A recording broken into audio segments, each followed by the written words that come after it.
Hello, everybody. It is Friday night. Welcome to the pub. I hope you all are doing well. Eastwind, thanks for finding us, man. You might be the only one. Sometimes these things, um, you know, wait, don't really go well because it's Friday, but whatever. Yeah, you probably will, my man. Let me go ahead and get this link pinned, and I can send out some DMs a little bit later if we need to try to rope in some more people. But yeah, let's get this sucker going. Let me like I said, pin this thing up here.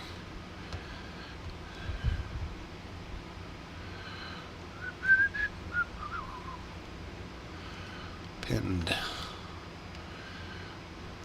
Yeah, been a wild week, sort of.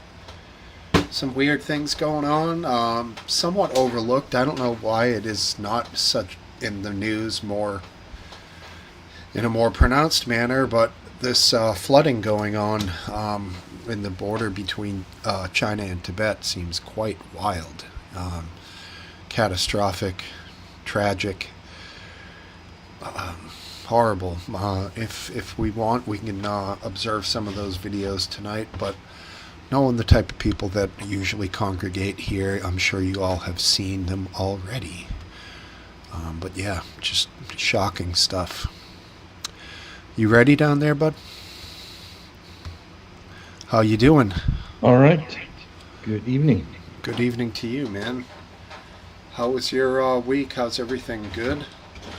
It was a good week. Yeah. Today was exceptionally humid here, but Yeah, same here. I had a nice day with my daughter. It was great. We had a lot of fun, and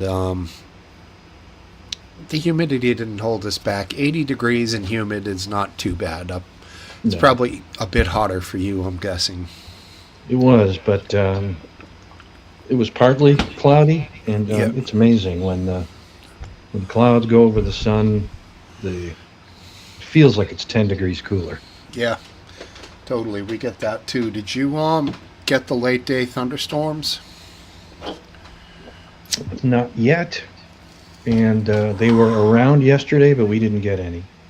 Yeah, we were down at the beach and we could see them like 3 miles north. They're always in the same spot. I don't know what that's about, but they always miss me, and I could just watch them go out north of us, and then they kind of wrap south down and come down the coast, which is it's kind of a trip. A lot of lightning in them, but we were still in the sun, so it was cool. Good, good, good stuff. What do you think about our new lake, Lake America? It's it's so stupid. It's just it's disappointing that his the presidency has devolved into these little petty temper tantrums.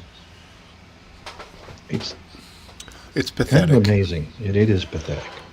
and you know, embarrassing. He doesn't get what he wants from Canada through a trade deal, so in his classic fashion, he hits them with tariffs, and then now this, which is just so childish.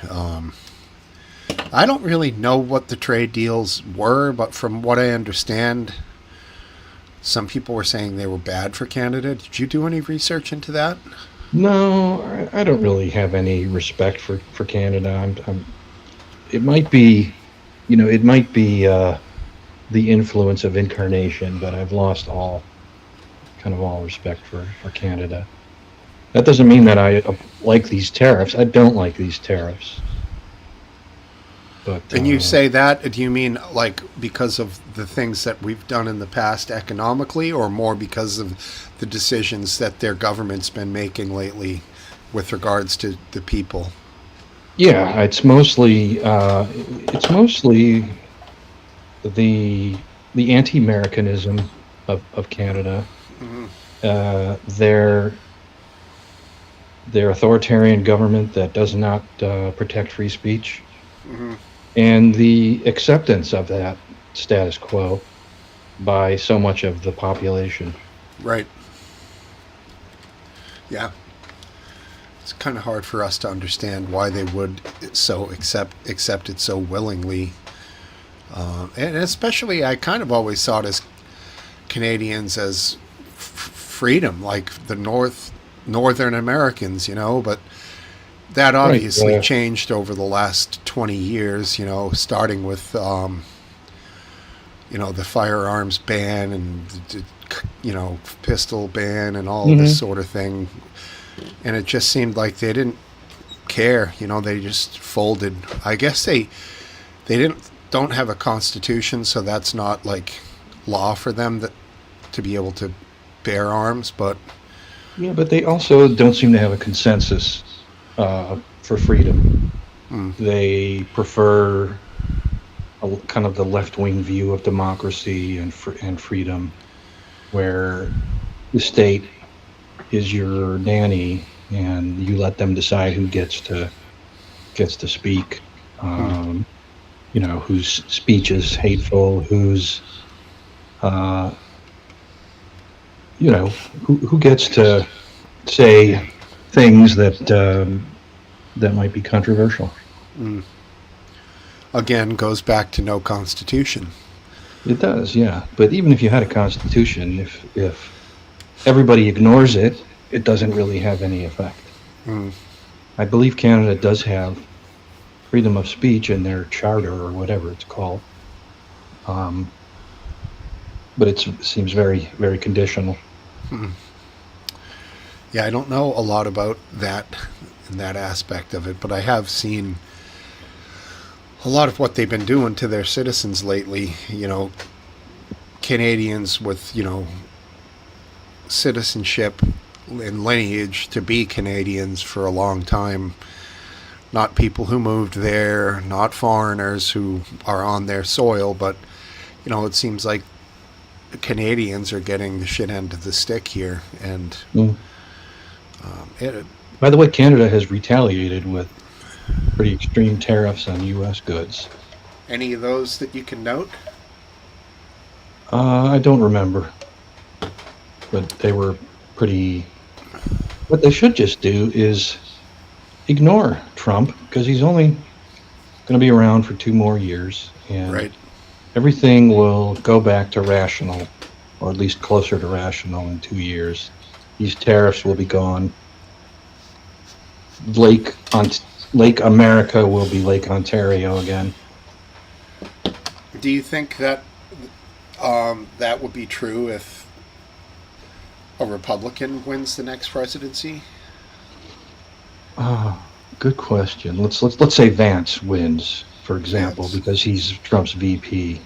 Right. Yeah, I guess. I think the tariffs will be gone. That I do think. I'm not sure if he'll, kind of get rid of the Lake America. I think if Trump passes away, because he's kind of old, I could easily see him passing away during the next president's term.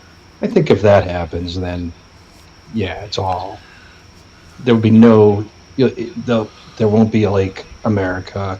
There might not be a Gulf of America, even though that's, been around longer now. Mm. And, everything kind of, all the Trump insanity will be gone. Even Trump's with name won't Vance, be on the Kennedy Center. you think Vance would undo all of that? Yeah, I think so. Because it's just stupid. Mm.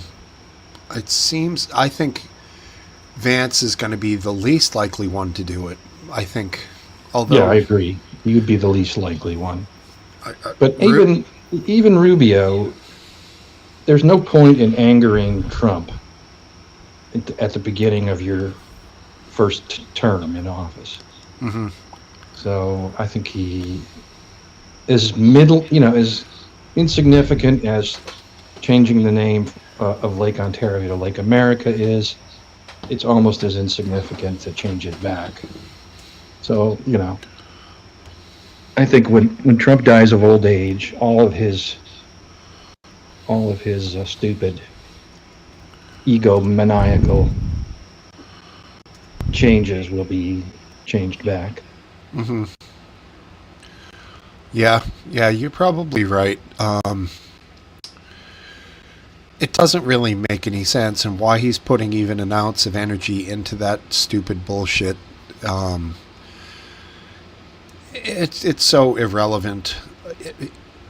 You know, he's did he once mention the national debt? I mean, the 34 trillion benchmark that we just crossed. Yeah. Did he But, talk? Did he talk about it? recently? I Trump, don't know. did he make light of it? Like, why isn't he? I guess we never expected him to make it an attempt at fixing that, obviously, because he's certainly just contributing Right. to it. I You never know, expected it. nobody's going to Yeah. fix it. I'm hearing a bit of an echo. Is that me? Is it my headphones echoing back into my microphone? I don't know. My headphones are literally inside my ears, so it's unlikely that they're echoing back into my microphone. Hmm. But Is my audio too loud? try putting. Do you have, I don't know, whatever you call it, echo cancellation or noise reduction? There we There go. you, Yeah. okay, that sounds better. I think I shut it off when I play guitar at the end of each pub, and I forget that I do that. Yep. Yeah, I know. Yeah, that's an interesting concept, but that's in the tens of millions of dollars. That's Well, what's New York State going to do? They have a huge, a lot of cities on Lake Ontario. I don't think they're going to change every sign that says, references Lake Ontario. I don't think they're going to change any of them. right. Because they're going to do what I suggest Canada does, which is just wait out Trump's term. It's only 2 years. It seems like forever, but 2 years will go by fast enough. Mm.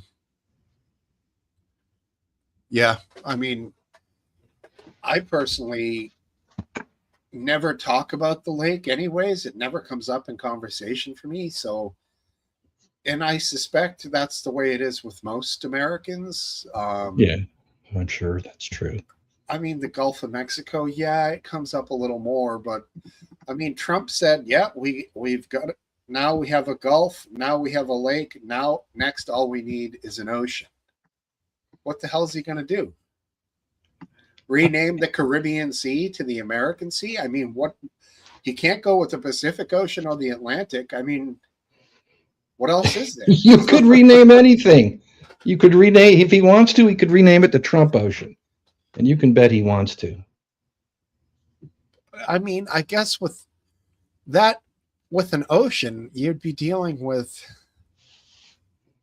like navigation and wayfaring, and like it, It would be a nightmare. It would be an absolute nightmare. And there's So what would happen is, I suspect nobody would change it. Not even the U.S. Military. It's just not. It would be insane, especially when it's going to be rescinded when his term ends. Which one did the wreck of the Edmund Fitzgerald happen on? Lake Superior. Right, get you Gumi. They say the Indians. Superior, it is said, never gives up. That's right. Instead. Yeah, Lake Superior for sure. Yeah, you're right. You're right. It's in the song. Have you ever seen the Great Lakes? Well, I grew up on Lake Michigan. Right. In so Chicago. you grew up in Chi-Town proper. Yep. So I saw Lake Michigan a lot. I flew over it many times, coming out of O'Hare, heading to the East Coast and back again. So, and also Lake Erie.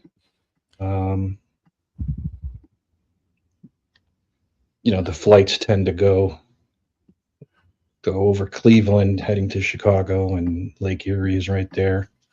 Did you do much boating on them? No, I didn't. I only knew one person who had a boat, and he never invited me. He invited me once. Well, I mean, I've heard the conditions on the lakes can be obviously.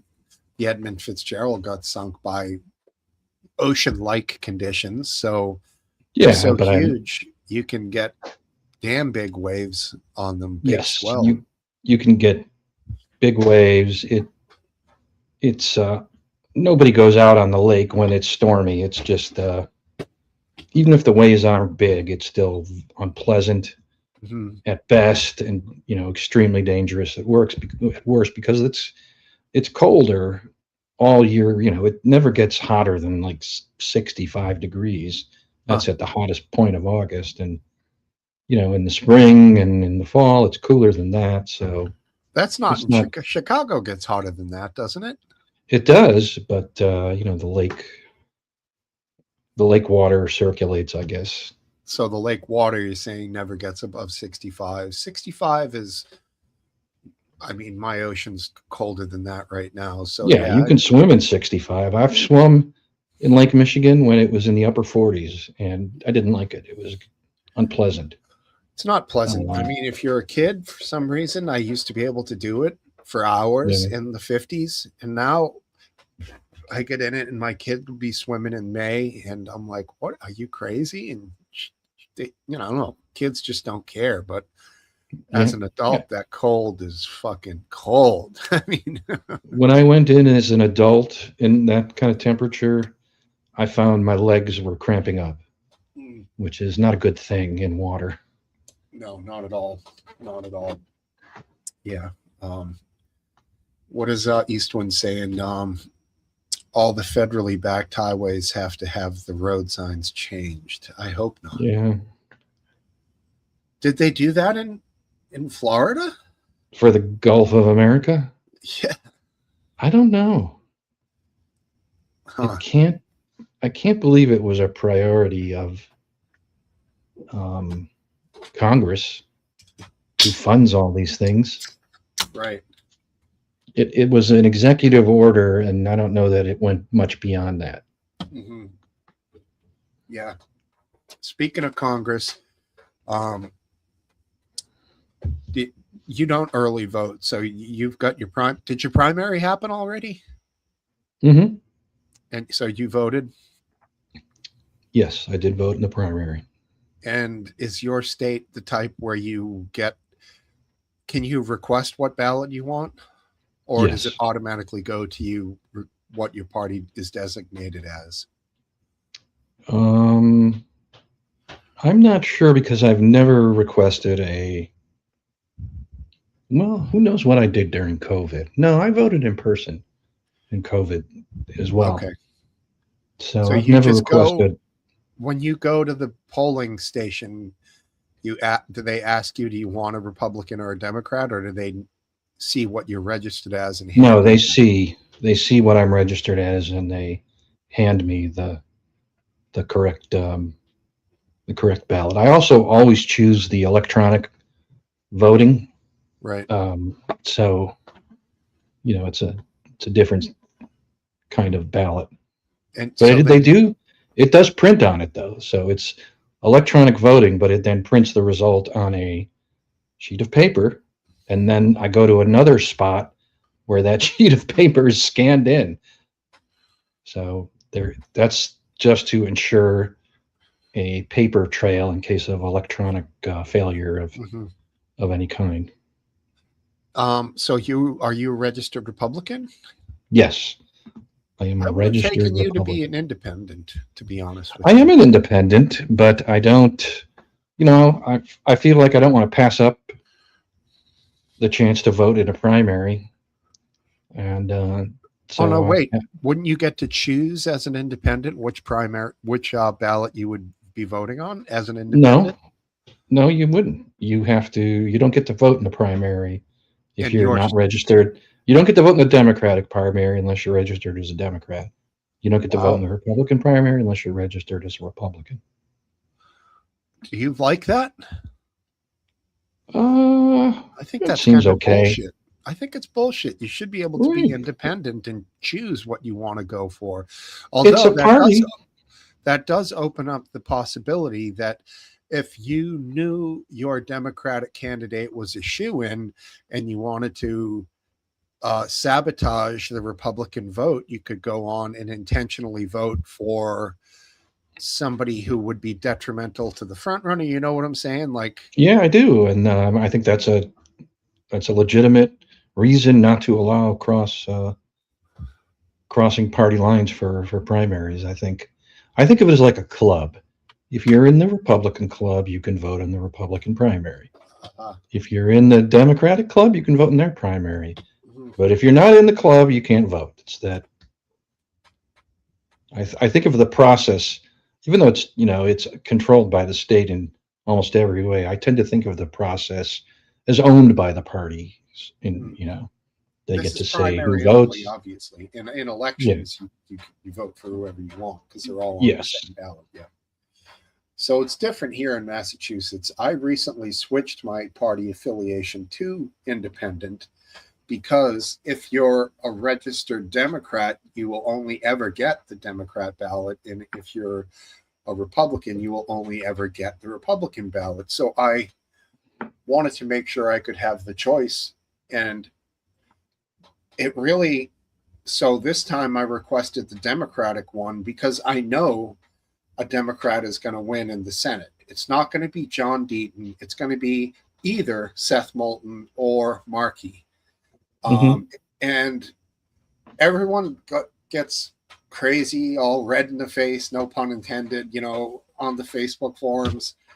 Who cares about these people? Vote red, vote red. That fucking doesn't matter here. So I want to vote for Seth Moulton, because I feel like I know it's either him or Markey, and I would really prefer Moulton. You know what I'm saying? Yeah, I've considered that here. Voting should be, there's no reason not to vote strategically. Mm-hmm. One of the reasons why I vote in the Republican primary is in the past, there have been a lot of crackpot candidates for Republican office. And so I've used my vote to vote for somebody else but them. Right. So. Yeah, I mean, are your senators, who are they? I don't even know. I don't remember. I know one of them is Jamie Raskin. Obviously Democrat, blue and the other is Chris Van Hollen. Now, is Raskin a senator? Well, Chris Van Hollen is definitely a senator. I think Raskin's a senator, man. He's got to be, isn't he? I don't know. He was a congressman. I thought he upgraded to senator. Or is it? He's a rep for the 8th Congressional District. Wow.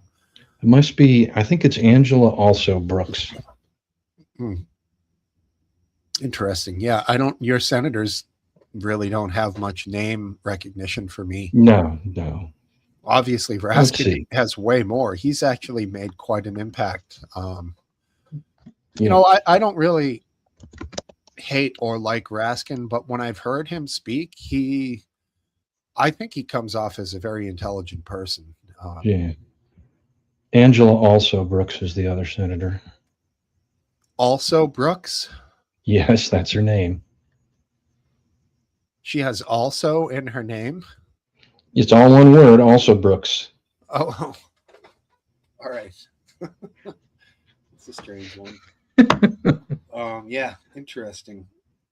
Yeah, I mean, it's funny how that works. Some senators have huge recognition and some reps have huge recognition. Like AOC, what's she ever done, But everyone knows her name.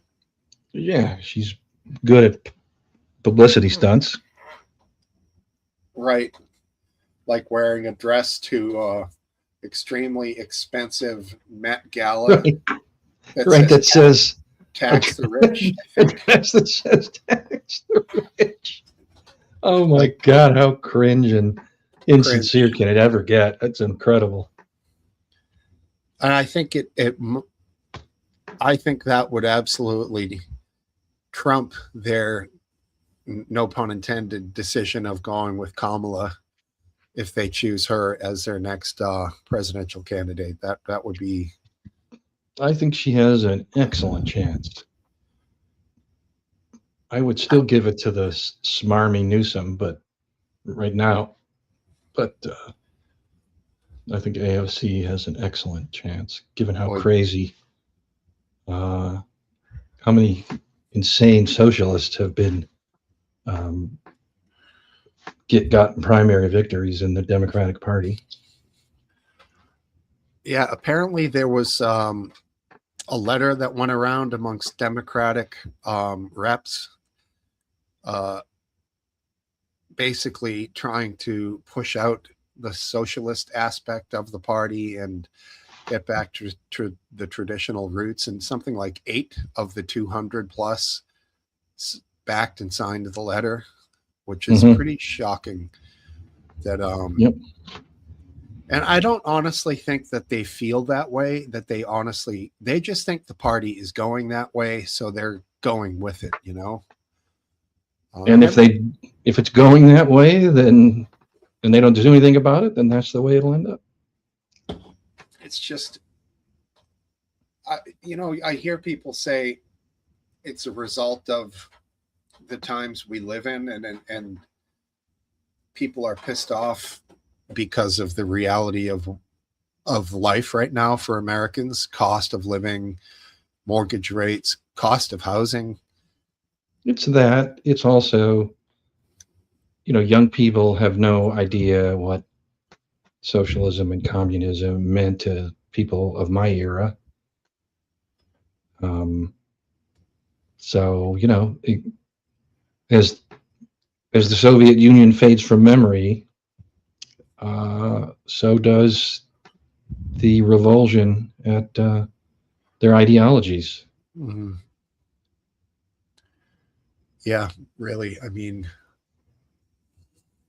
there was some bad people who were socialists in the old way of socialism, Yeah, there were. But yeah, I'm kind of like you.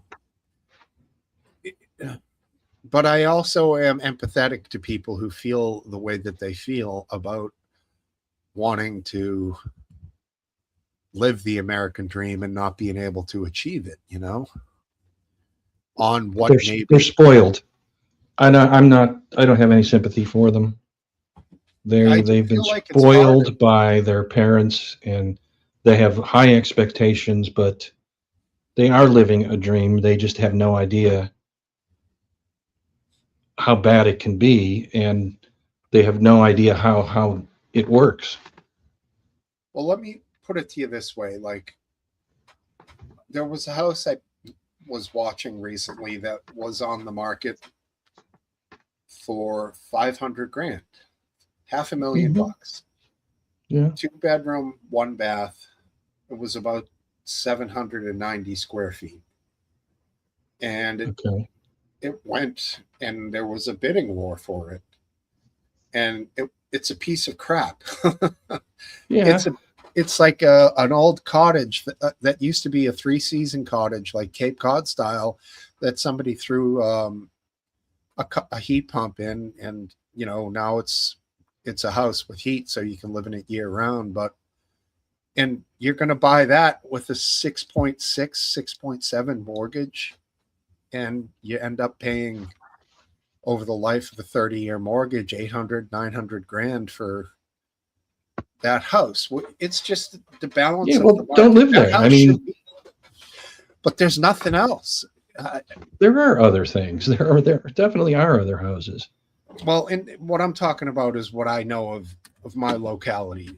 Yeah, I mean, there's a reason why it's so expensive, because it's in demand. There must be something about it. It must be in a good location, so that people want it, so that they're with higher, if it's in demand, then you can get a higher price for it. It's just the market.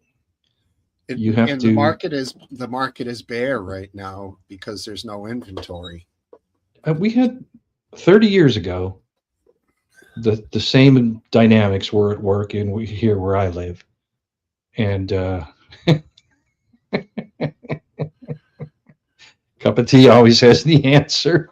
Hi, Steve-O. Um, the same dynamics were at work here. Mhm. Houses close to central Maryland, let's say, were very expensive. And people who really, really wanted a good spread, a good amount of land, they moved pretty far out from where they worked. They moved to sometimes northern Maryland, sometimes even southern Pennsylvania to get the lifestyle they wanted. And they paid for it with an hour-long commute. And that was 30 years ago. It's probably an hour and a half now of a commute. Sure. So everything's a trade-off. Uh, you're not entitled to any. You're not even entitled to the lifestyle your parents had because they made their lifestyle in the economic conditions and the market of the day where they were when they bought their house and when they did their stuff. Things Right. change. Let me ask you this then. Why has it changed so drastically that the father could work and make 70 grand and you could afford a house for 150 grand back then? And even in some cases, a lot of working class families in, say, Dorchester would buy an upper, an up and down. So they lived upstairs, they rented the downstairs, and you could do pretty well. Like, what has changed to make everything so drastically different? I think things haven't changed that much. It's just that when the parents bought the house, the demand wasn't that high for whatever Right. reason, because the city, working in the city wasn't that valuable, or for whatever reason, the market was different. Um, you know, things change, markets change. Some areas become, very in high demand. And the answer is you have to find another place to live if you want to live in a bigger house than maybe you can afford in the higher demand areas. I don't think there's anything fundamentally wrong with the economy if you can't afford a house in, in a up and coming, high cost of living area. So you don't think that inflation and the higher cost, you think it's natural and normal and that it's not? I mean, inflation, of course, does affect prices, but it also affects wages, so that your buying power should remain the same. I mean, it's not that simple, of course, but wages are far higher on average than they were 30 years ago, of course. They are.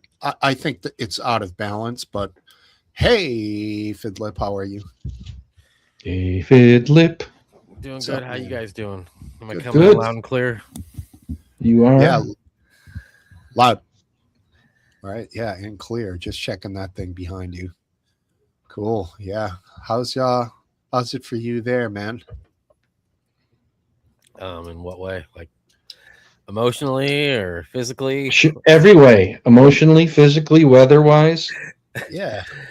Well, it's got. We had this. I thought summer was over with, right? And obviously I was wrong.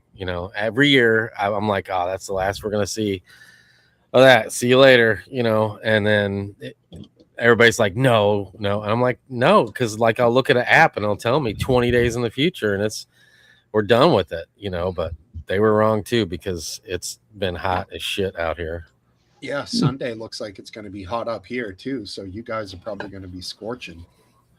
Sunday, looks like- 98, I think. Yeah. Ooh. It's going to be. Yeah, this time of year, 98. Come on. I love it. I don't want to lose it. So Yeah, I'll I get take it. every If I day. lived by the ocean, I probably would feel the same way. Yeah. Yeah. Because generally those days mean calm ocean. So hopefully we can get out on the boat. But did you set up the pool this year, man? Yep. Well, you got that.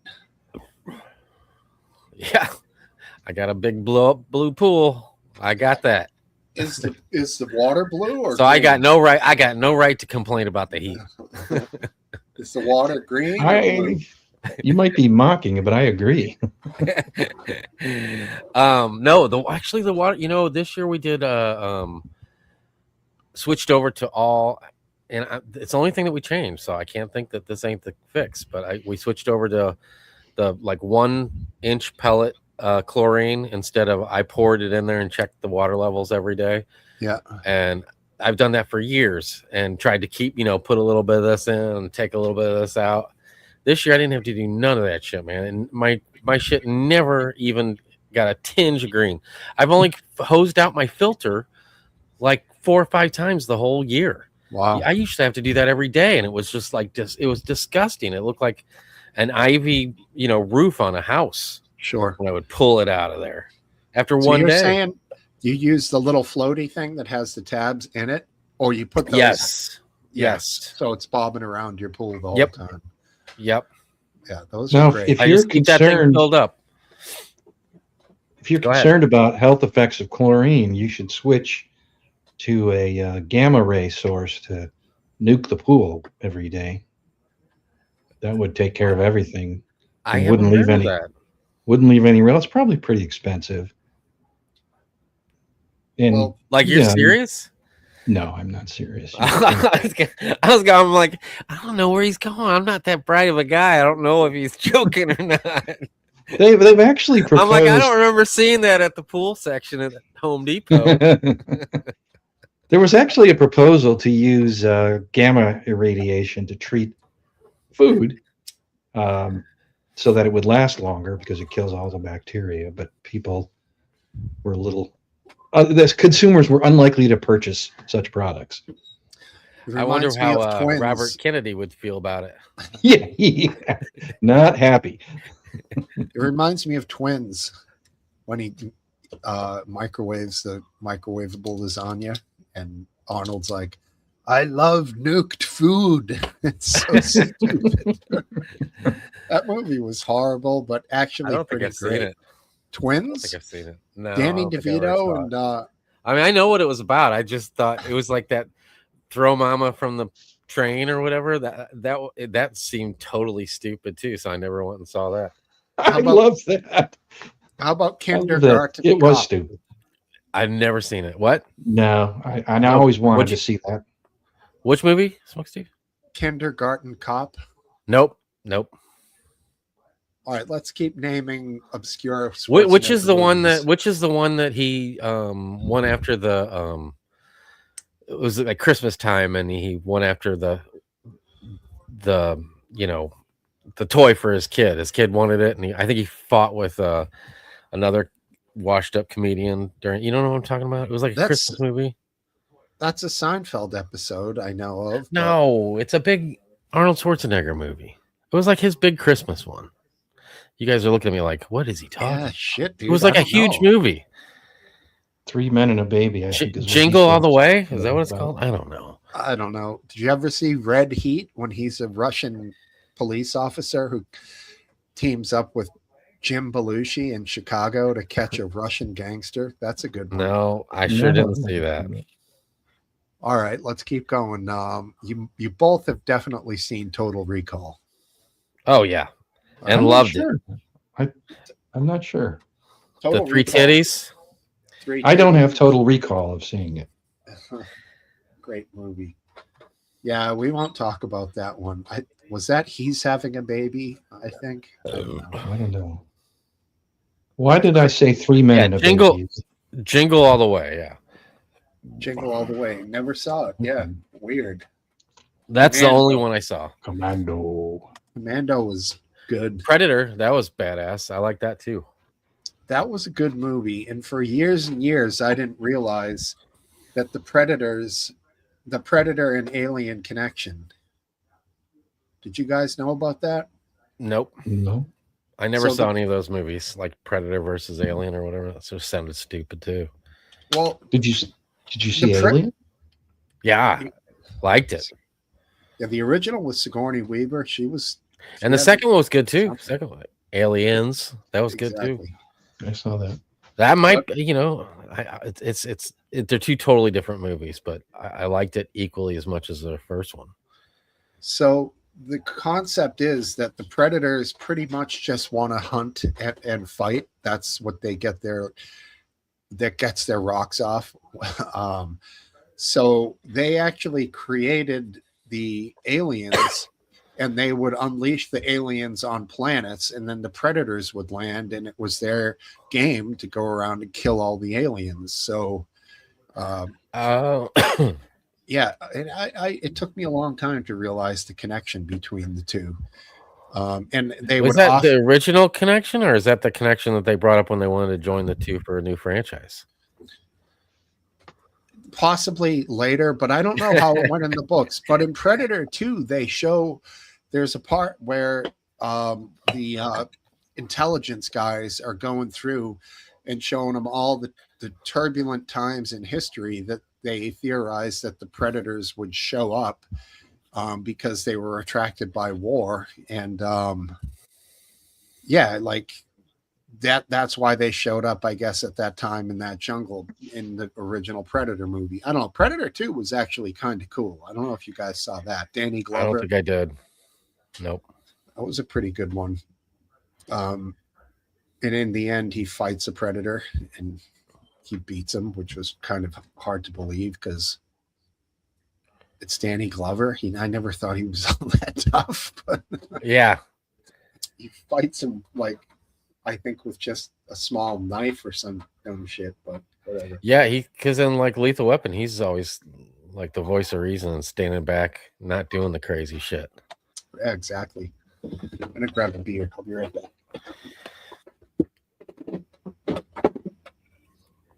So how you doing, Last Dance? Is your you had a nice week? I did have a nice week. What's anything that memorable worth? You Talking want me to about- keep going on, or you just want me to answer with one? Yeah, I line mean, answer? I want you to tell me something you did this week that was pretty okay. Well, I went last night to a open mic night at a local tavern pub, Mhm. and enjoyed it immensely. My partner got tired and wanted to go home, but I would have liked to have stayed longer. To stay longer. Well, you don't have a lot of responsibilities now, so if you want to stay late, you can just stay late. It doesn't matter what day of the week it is, right? Yeah. Maybe I should have I mean, just that's called an Uber for her. And Oh, I'm not saying that. I'm just saying that you for yourself. I don't know. no, absolutely. I don't have That's anything I have to definitely get up for. a benefit of being retired, where you can Yeah. you can do whatever the hell you want to do whenever the hell you want to do it. Yep. What else happened? I got my eyes checked. Yeah. It's been like 15 years since I got basic eye care, and they're Well, I mean- fine. There was a little bit. There were some things I expected, like I have mild to moderate cataracts. I kind of knew that Mm. because over time it's harder for me to see things in the same light that used to be fine. I was like, I have more lights I need to have on. So I knew what that was, and she So is said, that what that like? If you have a hard time seeing in the dark, that's a good sign. not in the dark, but just in Oh. like the daylight, for example, light that used to be good enough for you that you never thought twice about. Now you find you gotta turn on lights just to see things, and things seem not as visible than they used to. It's hard to, since it happens very gradually over decades. It's kind You of don't hard notice to it. notice, but It was like But the first time I put readers on, I was like, "Holy shit! I can see the hairs on my arm." yeah. But I have noticed it recently. So the I have. Go ahead. Have you got I was supposed to readers, say that- Last Dance?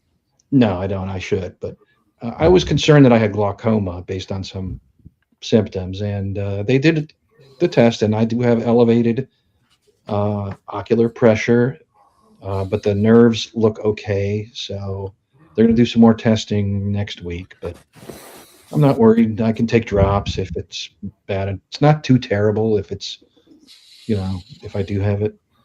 Cannabis lowers ocular pressure, Mhm. specifically THC.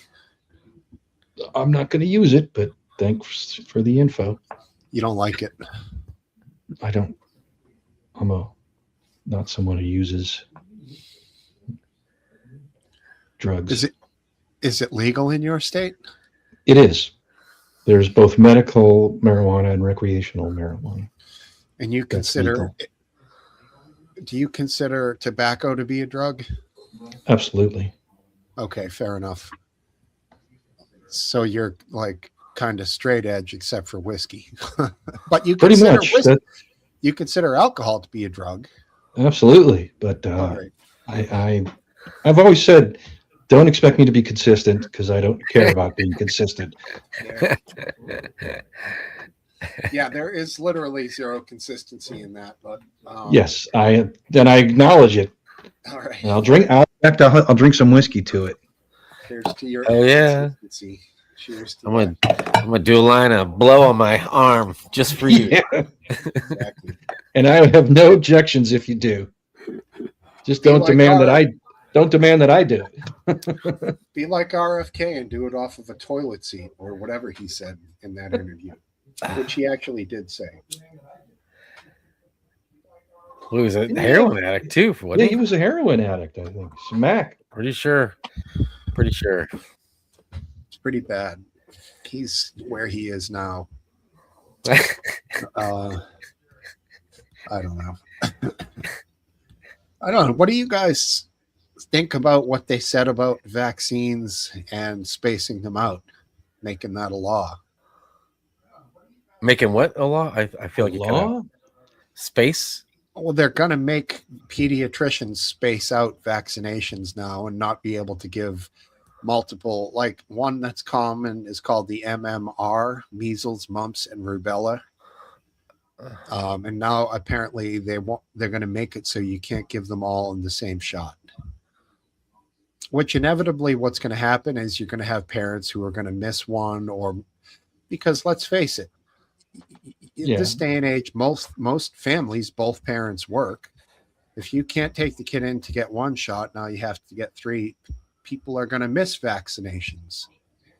Well, But here's the way I think of it. I don't like the idea of a law saying what you can and can't do in that regard. But I think if parents are concerned, they should have the choice to get each one separately. They should be able to, under most circumstances, delay, when you get your first measles shot. I don't care. It doesn't have to be right after birth. Why not have it a month later? 6 I mean, there months really are pros and cons to all these things, but to me, it doesn't sound like the cons are very significant in most cases. If the mother has measles, then yeah, I think it's a good idea to vaccinate the newborn. but theoretically, often This is one of my pet peeves, is these public health things that are good on average, that's the public health position, aren't necessarily good for each individual. And then, in my mind, healthcare in the U.S. is personal. My doctor knows me, and I don't know why you can't have your doctor and you make these decisions based on your unique circumstances. My doctor's name is Elvis, and his fucking hair is like this high. It's this bouffant, but I like him. It's nice to have a doctor named Elvis, I tell you. Yep. And do you ask him about, these questions? And he knows your health history, he knows your family, even probably knows your family history as well. So Well, I see him once a year, and I get a full blood work before, like he tells me he told me last time I forgot to get the blood work, he was pissed at me. He's like, "Oh, I can't go over it. Get it done." And he had to go over it after, and then there was nothing that he was concerned with. But basically, he goes full blood work. He goes over all of that with me, asks me if I have any concerns. It's like 12 minutes, and then he's out and on to the next patient. I think my doctor does 4 patients an hour for Probably 7 hours with an hour of breaks in his 8 hour shift. So that's what, 28 patients a day. Yeah. And that's how it works now. They make their money on volume. And, you know, he starts to get itchy if you start asking too many questions. You get like 2 questions, Yeah. you know, because you can tell he wants to get out the door. Right, So right. He's get to he the knows next, there's people awaiting him. Right. Yeah. and he probably gets $120 per patient, you know. So he's making, you know, maybe $2,000 a day, I'm guessing. My doctor, you know, has one of these, participates in one of these portals, and so, you know, I can ask questions, and the doctor, if it's a complicated answer, she won't give it. She'll say you have to come in. But if it's a simple answer, she'll give a simple answer. And I don't, for example, I don't decide to take or not to take a vaccine without asking what she thinks. I don't always do what she thinks. Mhm. She recommended I take I get the COVID Shingles? vaccine, and I just decided I wouldn't do it. I may yet get one. I'm not completely against it. I'm getting older too. You So mean we'll this see what- year she recommended that? Last year. I think she recommends it for patients of my age every year. And she recommends the flu vaccine, and I did get the flu vaccine. What about the shingles? That's a one-time hit. Did you get that? I delayed. I finally got it. Mhm. Both. It's a 2-shot vaccine, and I got both shots. Any issues? Yeah, I mean, it was a hellacious. You know, the first shot, I was like, man, I'm feeling really sick. Not that long. Didn't last that long. It wasn't even 24 hours, but yeah, I felt pretty knocked out by it. Look who's back. RW, excellent. Who's listening to something, or is there people talking? It's not me. Oh, it's probably me. It's actually you are hearing you, just a little bit later. So let me quiet that down. Yeah, I thought I hated that guy. Welcome, RW. Good to see you, man. Good to see you. Absolutely. Hop on. Agonizing groinal pain. Yeah, you don't want that. Geez, yeah, hearing that about that shingles vaccine really makes me think, why, for the percentage of people that get it, is it worth it? We only briefly discussed it. We didn't really cover it, RW. Just brought it up in passing. It was mentioned, but we'll get to it, I think. But and also my response to you was my dad actually got shingles in the 90s. He would have been in his 60s, probably your age, or maybe a little older. And it was horrendous, horribly bad. He said the weight of a sheet touching his back in bed was like knives stabbing into you. It was crazy, dude. I have heard so many stories like that I just decided I would get my shingles shot, because I also heard that it's tough. It makes you fairly sick, and it did, but it didn't last very long, and it wasn't really a problem. So it's I could go through the day with it. It was at night I would keep waking up, and you got shingles? Yeah. Damn. After several nights in a row of not getting any sleep, then it really started to kind of fuck with my mental stability. Yeah. So how? Because every time I've lost grips of, I'm over exaggerating, but every time I've struggled a little bit, mentally, it's always because of lack of sleep. Every time. Mm-hmm. So you got shingles. You're a young guy. You're not here. Did you turn 50, 51, 52? What are you? Yeah, I he's just turned 53, dude. 53. Yeah. I mean, I'm not a kid no more. I thought it was like 60 geezers that got that shit, dude. Not like us young guys. I got it 10 years. I got it 10 years ago, I think. Probably close to it. Geezer.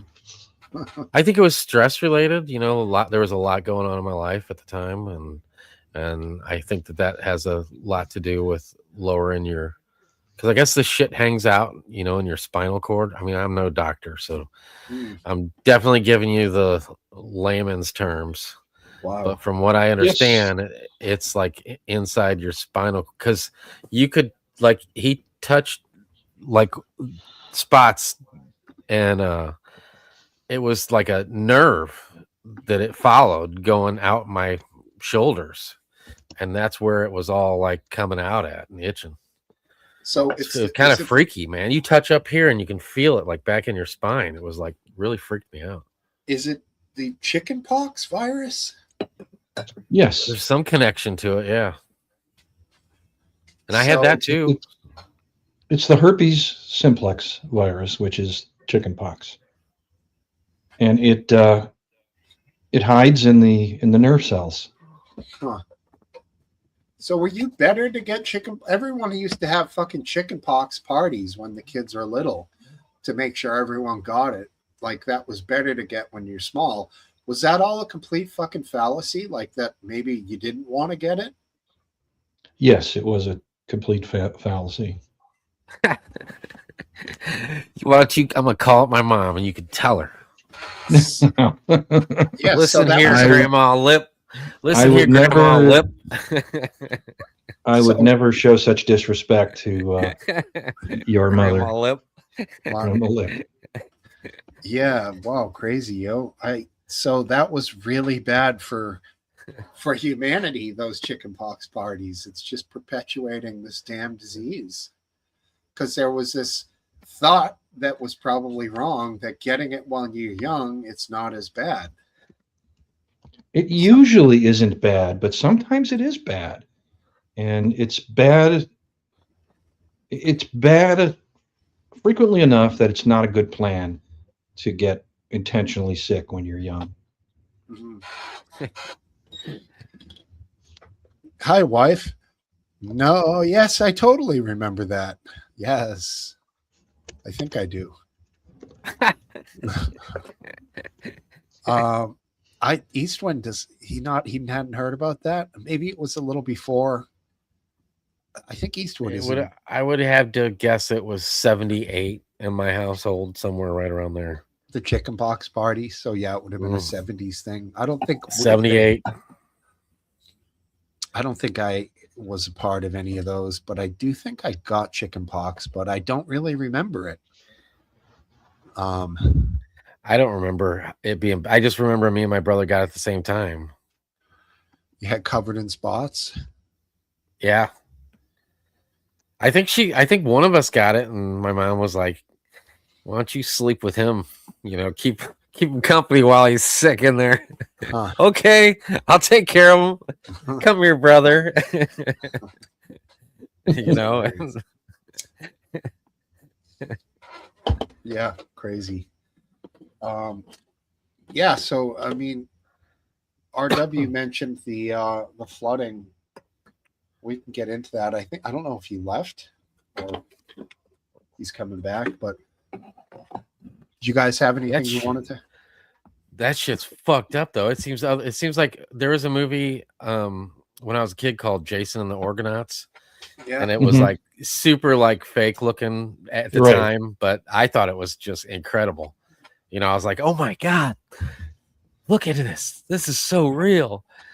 And that clip that you shared looks like a scene from that, like a totally fake, like that's really Jello or something that they dumped and it's just right. going. Or it's like it's a model that's this big, with right? It doesn't make any sense. It does not make any sense. Just pour because you know why? Because the flash flood was so huge compared to the puny human structures below. Yeah. It did look fake. But even it was that unbelievable. That one with that structure, I don't know what exactly that was. I think it was a construction site. That building it had to be 4 stories tall, 48, 50 feet or something. Yeah. And that, for 1 second, you can see that wave behind it, and it is towering over the top of it. It's Yeah, cup of tea. It's an interesting point. I know a guy who grew up in the Aran Islands, and they would commonly see rocks that would be down yonder of a cliff, and after a huge blow, the fucking things would be up on the top of the cliff, or they'd be pushed all around. Like the force of water is unbelievable. Yeah. 50-ton boulders are like nothing. It seems like, man, it's crazy. And that just makes you realize if it's doing that to rocks, then human beings are just, it must be just getting shredded in there. It's terrible. So is it true what they said about the glacier thing? Had you heard What that? they say? No, I didn't hear that. There was a massive collapse in a glacier that caused all of this, and it's No. all tied back to dun dun dun global warming. Of course. What else would it be? They call it climate change these days. Right. But I mean, I don't know the local weather there, if there was massive storms up in the mountains. Obviously, it's the Himalayas in that area. So, but I had I seen can only guess that there was a bunch of water being held back. Yeah, It I was going to melted say already. it could be a combination of things, including, a dam these dams form naturally in glaciers, especially glaciers that are melting, and they can let go. They can snap. The ice can snap and it can let go instantly. So I can believe it, but I don't know if it's true. I don't know the details of how that happened. I mean, I would guess at this point. I mean, it didn't come from nowhere, and if that's I'll take the news as side and think that there's no other logical explanation at this point what it was. Yeah, it did. Go ahead. I'm thinking about his Jason and the Argonauts example. Another reason it looked like that is because these people are running around and like they're going to get away, and they have no chance. I was expecting it to be like Taiwan or something, because I didn't know anything about it before I saw that clip. I didn't even hear about this event happening until I saw that clip. That's why it was so shocking to myself. But I was picturing it gonna be, because just from reading the title or whatever, like Japan when they had that tsunami, 12 years ago or whatever. And Thailand. And those scenes were, I stayed up all night watching those scenes because the helicopters were following it, and you're just watching it devastate wherever it's going. So I was thinking that's what I was going to see come through there, but no, it was like some otherly world shit just rained down on that place in a fucking instant. I agree. We were looking at this camera that seems like it was, like a mile high, and I'm thinking, well, we're going to see like that little valley filled with water, and the water is this high, almost takes out the camera. It's so high. Doesn't it start splashing on the camera? And I think that loses, or the camera does it just lose? Yeah. Yeah. Camera moves. There's like it doesn't seem possible. There's that building, just below the camera, and there's like a satellite dish on the roof. And that building, the water took out the satellite dish on the roof and wiped the roof clean. The roof was there still seemed there, but it was kind of bent. Is there an after? Because I was really curious to see what that looks like right now. No, I don't know. Good question. I would love to know what that looks like right now, because I'm guessing there ain't hardly anything there. It looks like, nothing's ever been there. Because I've seen some other areas where that shit happened, and you can tell because there's roads and stuff, and some of the areas weren't touched as bad, but other areas were just completely wiped clean. Just completely nothing, stripped. The earth is down to just brown. Everything. I mean, I wouldn't be surprised at all, because there were enormous boulders in that quote flood unquote, and I can just see them pulverizing and breaking everything, in the beginning, and then the water washing everything clean away, so there's nothing, not even a speck left. Yeah. Oh, and it leaves behind massive amounts of silt and sediment, so like mud. Right. And that traveling, it's almost like the magic carpet on the bottom of silt, mud, and slurry and water is traveling along, and the boulders and everything is just this like washing machine on top of it. It's really, Right. it's terrifying, man. And I was just reading about it.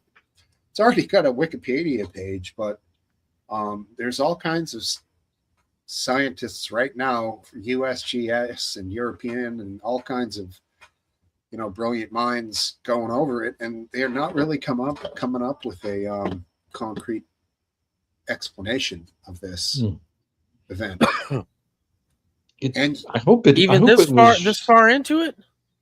Yeah, that I mean, it was 24 hours ago, at least, right? I mean, they gotta know where all that it fucking was water the came from. 26th, I believe, man, Thursday. I hope it I mean, was restricted Can't to they that just one follow that event. trail and go to the top of the mountain and see where it started? Right? It's not that easy. Yeah. I would. Yeah, that's a good point. Like But theoretically, one side's I guess- okay and another side's destruction, and find where You the don't look destruction begins. You don't look at what was destroyed to find out what caused it. Yeah. You ain't gonna find it. Well, it might be a huge area that has released water and slurry and like everything we just discussed. Right. But the catalyst for the release is what the question is. Was there a seismic event, i.e. an earthquake? Right. Did a part of a glacier fall off and cause Right. some sort of localized vibrations, which caused this? Then there's the whole thing with permafrost, which is essentially frozen ground, which act somewhat like a glue. If the permafrost goes away, then you could have frozen soil, rock, mud, and water all becoming essentially soft, liquidous at the same time. Mhm. Again, that part of it would line up to the global warming aspect. And supposedly climate data says that 2025 was the warmest year ever. I don't know if that is true or not. Or Yeah. Every year it's been the warmest for like, I don't know, at least like 3 or 4 years in a row. Yes, but there was a few that weren't prior to that were exceptional. Possibly, but like the last ones in a row. Mhm. Are you guys on the same line? Have you guys been hearing about the new intelligent electric meters they're going to be putting in everyone's houses? No. Smart meters. How smart What are do they do? Did you get one, Aphid? I don't know what you're talking about. So I You hope know, not. Your electrical meter, the thing that spins that the electric company uses to keep track of how much electricity you have. Right. Well, they're making them now with their like AI smart meters, so they can I mean, monitor. we've had Wi-Fi smart, meters so that the meter reader doesn't have to physically get out of his truck no, to not read that. the meter. Just his wireless connection that he makes and reads it as he goes by. This is more about them monitoring the amount of electricity you're using and creating like maps for usage for when they have to produce more and produce less. Because essentially, if they're making a ton of excess electricity that's not being used, they could be wasting energy themselves. So it's supposed to streamline and make the system more efficient. Because, of course, they can't tailor it. Message from Jennifer. There we Message go. from Jennifer. Uh-oh. There we go. Let me go ahead and mute that. Sorry. All right. And let me also take care of her with her message. Oh, okay. I'll take care of that. Yes, yes. Rip Dolly Parton and the guy who did the voice of Optimus Prime in the 80s. And the transvestite from Tim. yeah. He Legend. was, He was the devil in Legend. He was good in that. Legends with Tom Cruise. Yep. He was the Oh. devil. He had the big freaking horns. He looked awesome. Yeah, well, Dolly Parton was awesome. Dolly was great. Yeah. Jolene, a good one, a classic song. You ever heard the White Stripes cover? No, but I bet I'd love it. Yeah, it's live in Blackpool, UK, Hmm. and If I remember, I'll look it up on YouTube. I can send you the link later. I'm sure Okay. I'll listen to it. It's a great one. Well, I'll just look it up now and just leave it on as a tab. 9 to 5 is a classic. I never liked 9 to 5. Was it written for the movie? Because she was Yes, in I the think movie. so. I think it was written for the movie. That's fine. It was kind of just a pop crap, nothing good. Like Jolene's good because it tells the story. Well, so does 9 to 5 though. It does tell, because I heard it all the way through, and I hadn't given it the time of day. 30 something years, 40 something years since I saw that movie. But I heard it the other day, and I was like, you know what? It's kind of cool when you listen to the whole, like, the lyrics and everything. Yeah, I know. I mean, it's like pro women, So if you're hung up on that, you might not want to listen to it. Yeah, that must be it. I hate women. Yeah, there you go. He's going to travel up to Lake America. I'm surprised that we don't have a Lake America somewhere already. We do now. It will never be Lake America to me. It will for 2 years. I mean, that's something, right? It's a human condition to have to name everything, and rename things is just stupid. It's a historical name. It's interesting timing too, right? Of course. With his beef with Canada, and he's a laughingstock for things like that actually don't mean anything. Him doing stuff like that makes people basically not notice and disassociate any piece of anything good that he's ever done, and no one sees anything. Well, it does. Like it also people won't America. focus.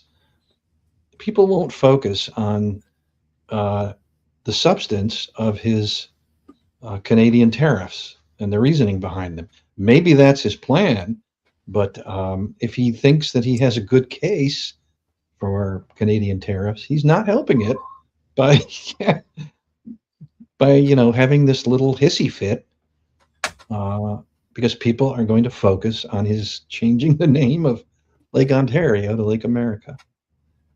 The way I always thought tariffs worked was you have countries like shithole countries that will produce things by paying their workers pathetically low wages and making them work in inhumane conditions to produce good products, and then ship them off to other countries at a lower price because there's no way we could produce it here with our work standards. This is sort of a base level of understanding. Now, Canada has a similar level economy to the US, so they're not producing things abnormally cheaper than us by any means other than like efficiency. You know what I'm saying? It's not by low wages. It's not by inhumane conditions. And so vice versa. Well, we should be on more of an even trade with them than having like accelerating tariffs, in my opinion. There are other ways to unfairly trade, and that is to subsidize your companies, give them subsidies. Then they can charge less. They can actually sell at a loss because the government has made up for the loss. I'm not saying that's what happened, but it's not the only way that unfair trade can occur. Another way unfair trade can occur is if the country, like say Canada, restricts the volume of imports from U.S., let's say, or puts tariffs on them, or does other ways of restraining trade. Now, that doesn't mean that I would necessarily agree that the proper response is to put tariffs on Canadian goods. I mean, I don't necessarily agree with that. I'd have to look in detail at it. I mean, I doubt that's a good solution. I mean, to me, it makes sense with a country like China. They do produce they have just different production levels over there, and they seem to be able to make things exceptionally well, very efficiently, and cheap labor. And I don't know what it is, but when I look at Canada, that screams to me that they're not gaining some unfair advantage over us, unless there's something I'm not aware of, which is entirely possible. But I don't know. It's not something that I'm all that interested in defining the details of. It wouldn't surprise me yeah, that Canada was not trading, was unfairly trading. They believe they're entitled to because the U.S. is so much bigger. Not by square foot. not physically we're not. Well, population, economy. Our economy is so much bigger. I mean, those vast spruce forests, conifer forests that they have up there are frigging vast. I mean, geez. But there's just nothing going on. I know they're vast because when they burned, the entire east coast of the United States was almost killed us all from That was smoke. wild. That was totally wild. Did you see the lunar eclipse last night? Anybody? No. Yeah, I filmed it. I posted a video of it on the.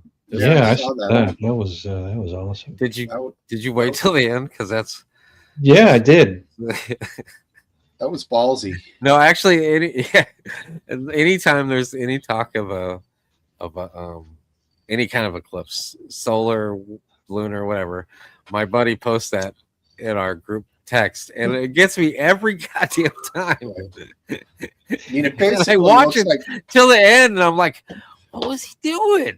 You know, You it's should- not him, but You should put it to that music. I think it's called Also Sprach Zarathustra. That, bum, bum, sure. bum, oh, bum. the 2001 bum, Space bum, Odyssey movie, Yeah, That's- that one. the monolith. The monolith, exactly. I can't. Well, let's read our W's comment here. Can't see a blue wave coming. Everything that's coming out of the left right now looks ridiculous. Surprised if America is ready for that right now. Interesting statement. Can't see a blue wave. It doesn't matter. Man, Doesn't matter if you can see it or not. I think Trump he's making it possible. He's running the It wave might be- machine. He's actually the one pumping the blue wave. He's not helping it. No, he's Um, not making the case for Republican governance. This is a downfall of his. Is he doesn't seem like a president of the people. He's a president of his people, which is an unfortunate thing to be. But He's the president of himself. His own ego is Yeah. so critical that almost nothing else matters half the time. You're only his people if you kiss his foot. So yeah, if you want to do that, then you're his people. But he don't care about you. that bothers me because somebody who I think would be a good president is kissing that motherfucking ass and foot and every other thing like Rubio. He never would stand up to Trump, and that's disappointing. Well, He's weak. if Rubio stands up to Trump, Rubio's out on his feet, out on his ass. And that's just politics, is what you're saying. It was his only ever chance. It's not like he's some stellar person. So it was his best chance to make it to the top by doing what he's doing. He does have an important job that he gets to, be the Secretary of State. I think he doesn't seem to cross the line like that JD Vance clown. Well, you said stellar person. I don't think anybody in politics is a stellar person. That is a I haven't high seen mark one. to set, bro. I haven't seen one. It seems like there used to be though. I mean, there's got to be a possibility. There's good people. There's good people that have good opinions and good thoughts. You know, it's not Unfortunately, like they don't exist. good doesn't never seems to outweigh party anymore. So party trumps good. You know, I feel like, yeah, you know, that just goes back to thank goodness. He still could. You know, is a he still might be the best choice at some time in history where he could make it to the top and lead this country. Still, I don't know if he's going to be. You know, I got low hopes because he is weak. Yeah. Well, it seems like the way the trend goes lately is after one, it seems like it's going to be a Democrat coming up, but I don't think that's necessarily set in stone. I'd bet a lot of money on it. Well, you would have probably the last time around too, though. No, No, fuck no. With Biden, no, I didn't. I knew there wasn't no. And then with Kamala, fuck no. I knew that it was, you know. so you didn't expect Kamala to win. Fuck no. I expected Hillary to win. I'll tell you that. And I wasn't happy about it, but I didn't expect that guy to. I thought there was no way when people got behind those curtains they would vote in that clown. There's no way. And then the second time he had a cakewalk. He was, you know, he couldn't I don't know if I can ever remember it being handed to somebody as much as it was to him this last time. Last Chance is older than I am. Barely. Yeah, you're But right. there was a lot of the way you see it, delusional people then that thought Kamala was a shoo-in. Kamala was a shoo-in. You think they were out of their minds? No, I didn't think it was impossible. Plus, I mean, if you there's people that just hate Trump, like just cry, you know, when he was going to win. So if you had to hold on to hope, thinking that she was going to pull it out, I can't blame those people.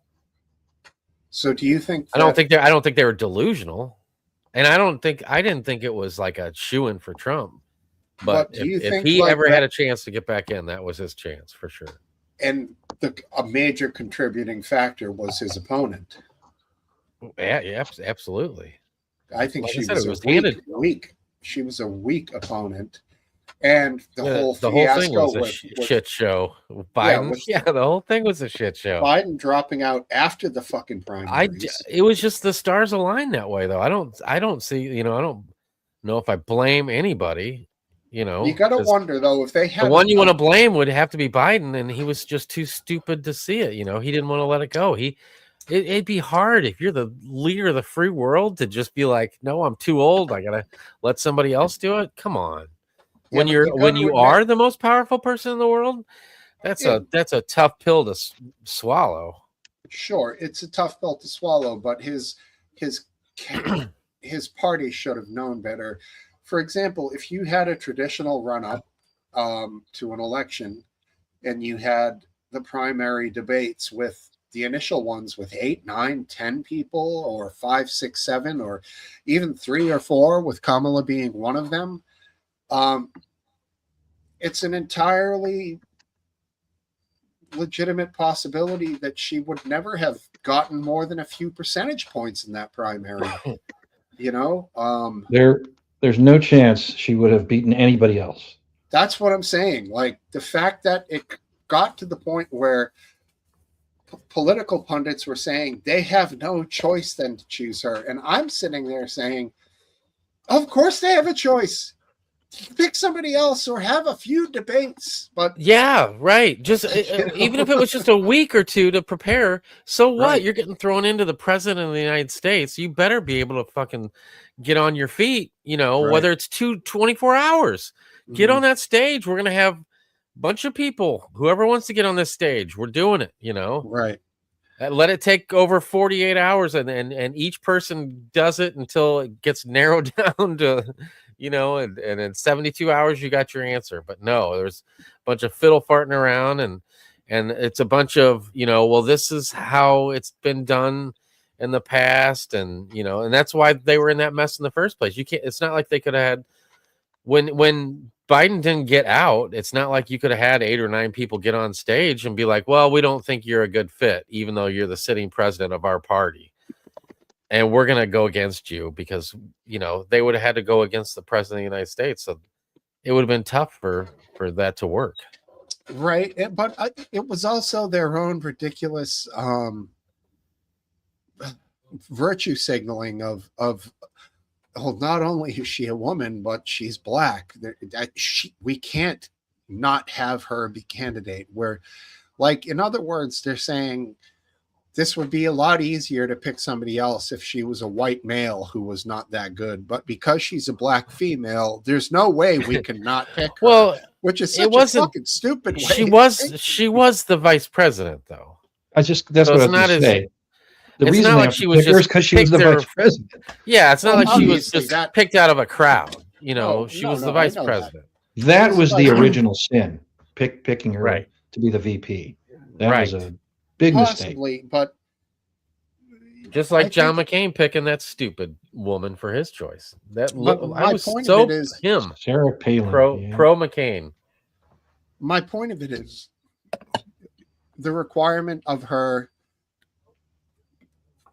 to become the next candidate because she was vice president is here, but because of the party and their virtue signaling, the vice president, and then add on woman and add on black, and they're like, well, we don't have a choice here. She's like, we have to pick her. They could never undo that decision, because I think that they were putting too much credence into that. And maybe they thought that the fact that she was a woman and non-white would have added to her popularity, but all of that was a bunch of horseshit, because her strength as a candidate was low, I think. Terrible. And I don't know. I think they... Well, it seems like, and I don't think they did, because I don't know who they are. Maybe there was a void and she just filled it in. She was the vice president. Well, Shapiro... So I don't know if there was because I don't think they had a vote or anything. And They had it behind closed doors bullshit, but I think... I know, but who was there? Like I think like this is in my mind. I picture both Obamas, Chuck Schumer, Nancy Pelosi, and that Hakeem Jeffries, and maybe a couple others, like on some Zoom call. Like, okay, guys, what do you think? But is that what happened? I don't know. That's a good question. Who really runs? Who runs the show there? Who decided it would be Kamala?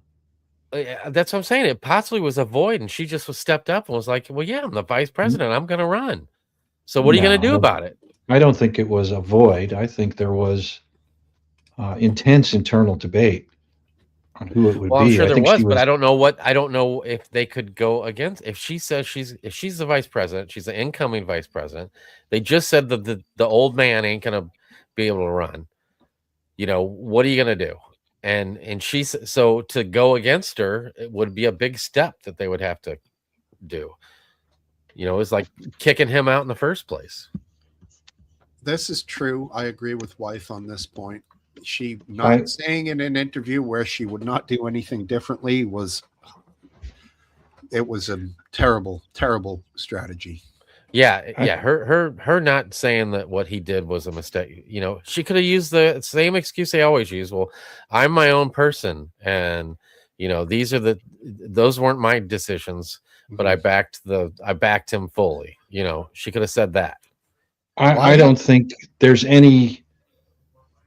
I mean, that isn't the reason. That isn't the reason. I mean, it's true that she should have distanced herself. That didn't help. But she probably was even further to the left than he was. I mean, it wasn't that she would have been more electable because, if she had criticized him. She was an idiot. She's never had a moment where anybody thought otherwise, as far as you could tell by listening to her.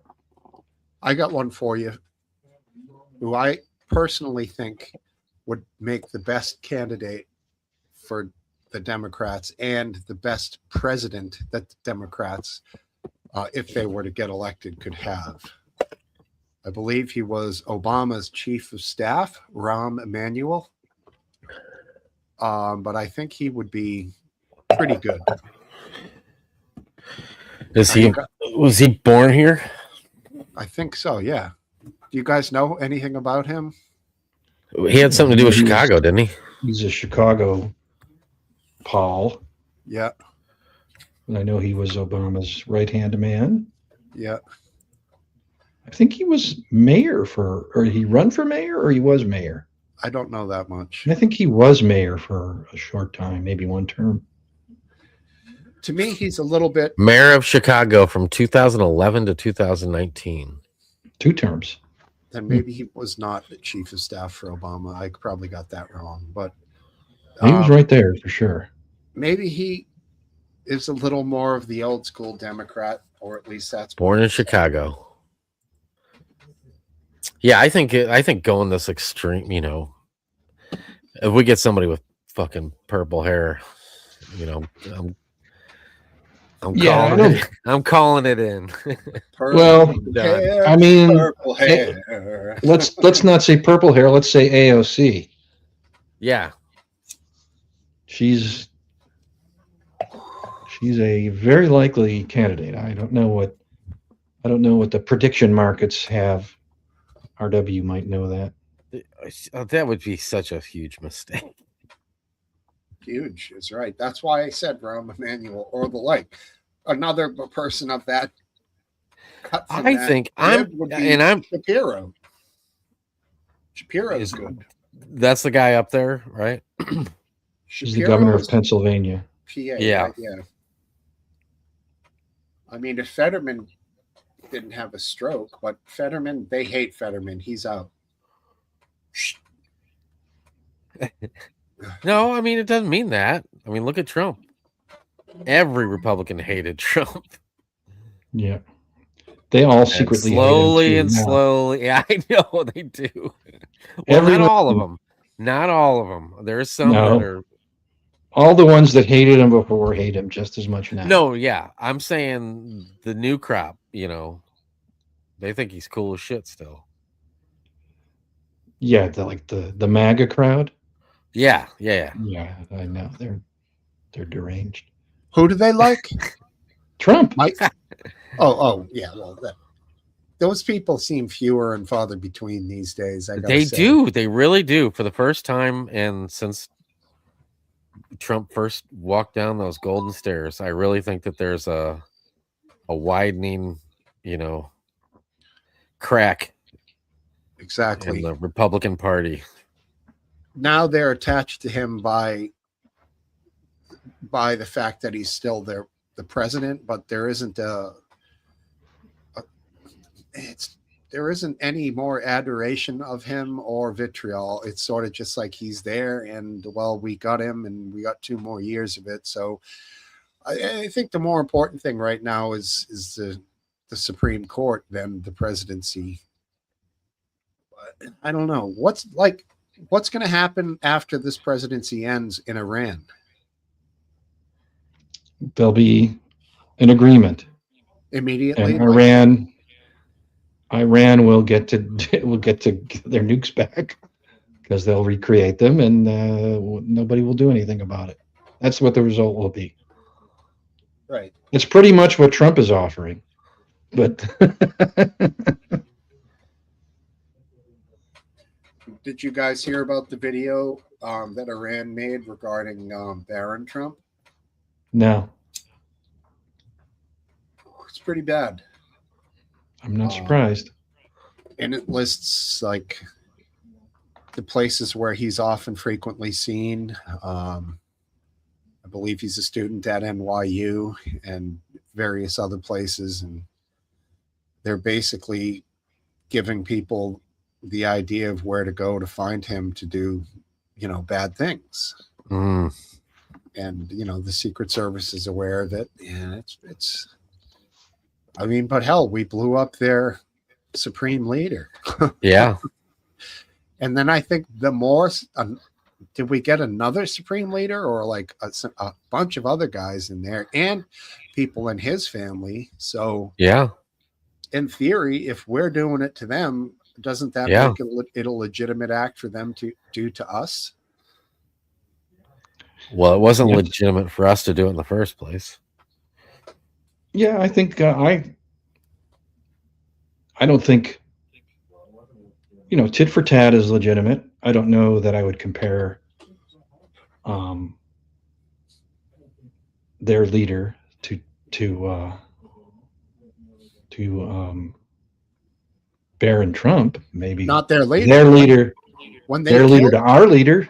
when they killed him, their Ayatollah, they also killed some of his family members in the process. So Yeah, I mean those are collateral damage. If you kill some of Trump's family members in your attempt to, retaliate, you could argue that's legit. But going out and finding the president's son at NYU, that is not the same. I see your logic. I think it's slightly semantic though, because your group, the end result is the same, but the action is different that achieved it, I guess. Yeah, I mean, I know what you're saying. I see what they're doing. Frankly, I don't put anything past them, and they're liars, they're assholes. They killed how many thousands of their own citizens for speaking up. So they're terrible people. Saintly senators. What I'm saying is, I'd like to know if there was a decision where, like, oh, his family's over here, Mr. President,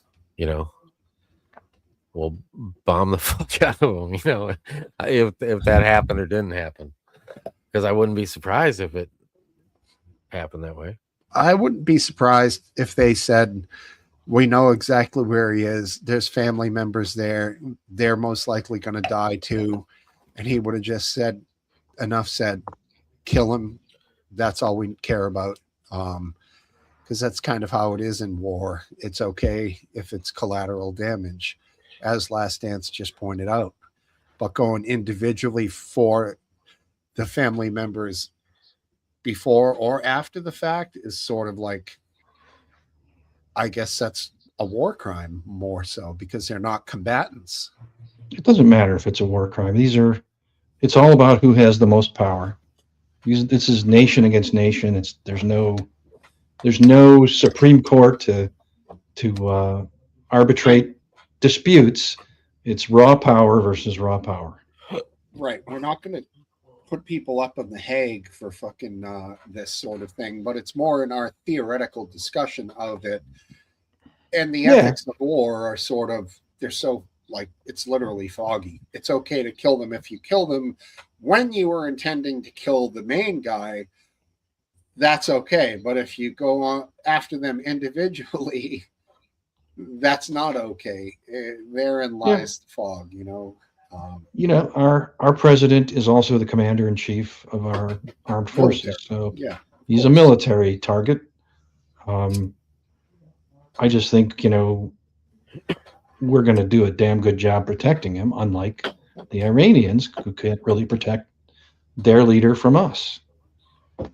And that goes as far as us putting him in some kind of catering plane or catering truck or some shit. Yeah, that's a little deception. It's always a smart move. And yeah, so they essentially let the other plane go, and it could have been shot down, and all those people would have been killed. Yeah, I mean, I think that was never a high probability, or they wouldn't have. They would have done something differently.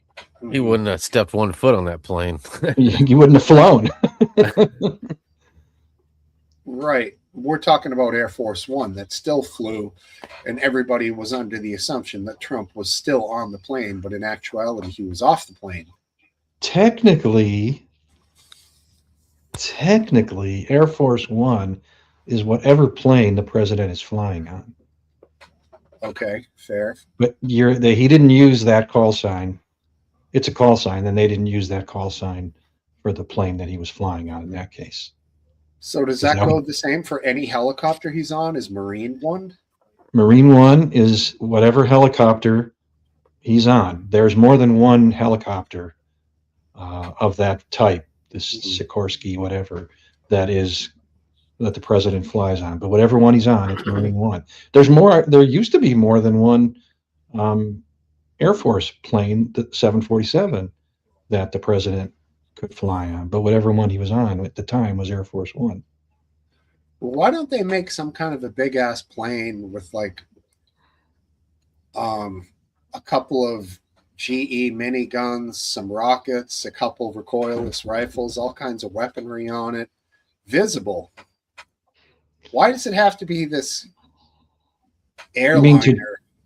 To deter attacks? Well, maybe one day something's going to happen and we really need more than a 747 with a couple flares that pop out of the back, you know? Nobody knows what sort of what sort of defenses it has. I don't think it ever flies naked. There's always a great deal of cover from high performance aircraft. So, except when it's in foreign airspace, and even then, there's usually agreements before it gets there that we'll be able to fly our protective patrols. Huh. Interesting. Kakistocracy? I don't know what that is. Sorry, wife. Never saw that one before. I don't know what you mean here, buddy. But Flock is a brand name, as Eastwind pointed out last week. That's correct. They're really they're automatic number plate recognition cameras. These are all over the UK. They're not really controversial there. I told you guys would update you guys if I got the bills in the mail for all the tolls in New York and Delaware. They both hit me up. How much? Delaware was, I think, like $12 or something, but New York was like, I want to say $60-something. Yeah. Holy shit, dude. It's good. I know when I did the Google Maps thing, it would tell me how much the tolls were going to be. And I was like, what? Are you fucking kidding me? I'm like, that's like a Disney World ticket. Yeah. I mean, you're not going to Disney, though, right? That shit's way too much money. We went, that was our last trip. You went to Disney? On this one. Yeah, like 7-8 years ago. 4th of July at Disney World. That was actually pretty cool. Did you guys try to like drink your way around the world or whatever? I know they got like tons of cocktails like at Disney World for the parents. No, we probably drank fucking water because it was like 200 degrees out. 4th of July in interior Florida. Yeah. Oh, it was horrible, dude. It was horrible.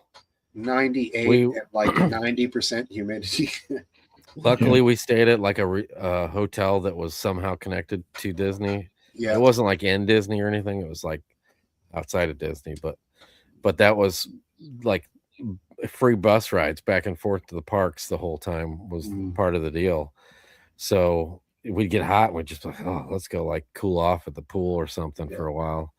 And then the only redeeming thing about that time of year in Florida is you get the daily thunderstorms, which actually look forward to because you get a little bit of cooling off, and then afterwards the steam that comes off the pavement is like unbelievable. Yeah, dude. It's fucking crazy. We're real in St. Louis here. We're extremely humid. Our summer heats are horrible because they're so humid. So I'm used to that. You must get a lot of good shrooms. Yeah, I got some in my backyard right now. I don't know. You never we do get this. We got a try hole to identify them. Well, we have a hole in the tree, and I'd say twice a year probably we get a lion's mane that comes out of it and chop that off. And a lot of times I give it away, and a couple times I've tried the last time it was better. I had more success with it. You chop it up and saute it with a little salt. I did like steaks with it, and I realized you got to cook the shit out of it, and then all of a sudden it just like lets go, and like you feel like you're burning it in this pan, and then all of a sudden it lets go of all its moisture, but it takes a while for that to happen. It's kind of crazy. And then once that happens, then it's easier to cook. With cut up small mushrooms, that takes 5 to 10 minutes in a pan. So you're talking a big chunk. Right. That could take 20, 25 minutes. It does. It takes a minute, and it's seriously, it's weird. It's like you're frying a dry chicken breast or something, and then all of a sudden the pan is just filled with all this water, and you're like, what the fuck? It's like some pregnant chick or water breaks or something. Damn, that's gross, yo. It's just like that. Last Dance, you got to be a fan of mushrooms. Yeah. You have to be, because if you're not eating meat, mushrooms are a good second. Like, back in the day, I used to make portobello burgers, but I would make them with a real beef patty and then the portobello on top, and then with all the fucking toppings and shit. But I will say, if I didn't have the beef patty in there, all I had was the portobello and like all the veggies and shit, and it was grilled up nice, I could eat that. I mean, that was pretty damn good on its own, done right. Right. I agree with you. You know, like a good marinara sauce with a lot of mushrooms in it on pasta is pretty good alternative to having like meat, even though I always have to have meat. I mean, like shrimp seems. Yeah, I see what you're saying. Like spaghetti with some mushroom heavy pasta sauce on there, and you'd be fine with that. I agree with you. Oh yeah, I made Chinese pork and chicken with stir-fried vegetables and fried rice all in one pan tonight for dinner. It was quite good. Nice. Bok choy, green peppers from the garden. Hell yeah. And I marinated the tenderloin for a while to make like char siu, I think they call it, style pork. It was pretty damn good. It was one of those in-between meals where I wanted to use some of the pork tenderloin I had left over from last night, and then I threw in a few chicken thighs and then all the veggies and stuff. Gotcha. That makes sense. Got to, get an extra day out of like meals now is like how I look at things. Like, it used to be like, well, we'll cook all of this shit tonight, and then I realized I'm cooking way too much food. Like, we can't eat it all. Right. Once you start, you throw in Sundays, a lot of Sunday afternoons I get like that. I'm like, dude, I'm cooking half this fridge. That way I won't worry about cooking the rest of the week. But you can't. And then by like Wednesday, you're like, I got like 2 or 3 more days worth of food. I've already been eating this food for 3 days. Exactly. Yeah, you got to just cook what you're going to eat that night. I feel like is the best way to do it. Or maybe I don't mind cooking like for 2 nights, and especially if you can like what you did, you repurposed it for a totally different meal. Like that's cool. Like but don't go much further than that. Don't have plans on making it to Friday. No, leftovers always get funky after 3 days. My wife made this big, huge thing of muscatoli, and hell is that? It's good. Muscatoli? Yeah, it's like rigatoni. Yeah, it's right? Kind of like a little bit bigger than a rigatoni noodle. Yeah, and hollow. Yep, with lines on it, and it's with pasta sauce and melted cheese over the top of it, with ground beef in it. When I was growing up, I'd never heard of rigatoni. It was only mustacholi. I never heard of mustacholi. Just rigatoni. Yeah, I think that maybe that's a Midwest thing. Like if you go to a wedding here in St. Louis, there's going to be a big thing of muscatoli there. Yeah. It essentially sounds like what we used to call chop suey. Well, that's little I mean, bit different. mustacholi is just pasta. Well, chop suey is pasta with red sauce and noodles. No, not here. It ain't. I don't remember Chop that. suey? American suey is- chop suey.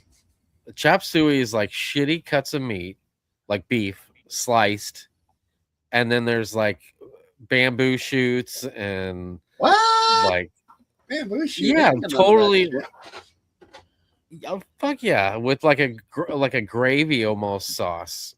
Yeah, no, we're talking American chop suey. You never heard of that? See, wife I don't always think so. calls it Chop goulash. suey. Goulash. I know what goulash is. That's with macaroni noodles, ground beef, a red sauce, and usually cheese.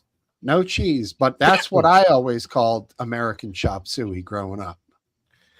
Nope. Chop suey is like a total Chinese dish. Interesting.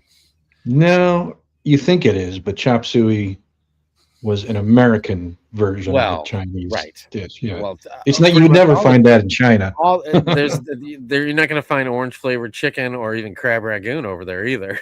Probably. Well, I don't know about orange flavored chicken, but yeah, there's absolutely our Crab ragoon American- is totally American.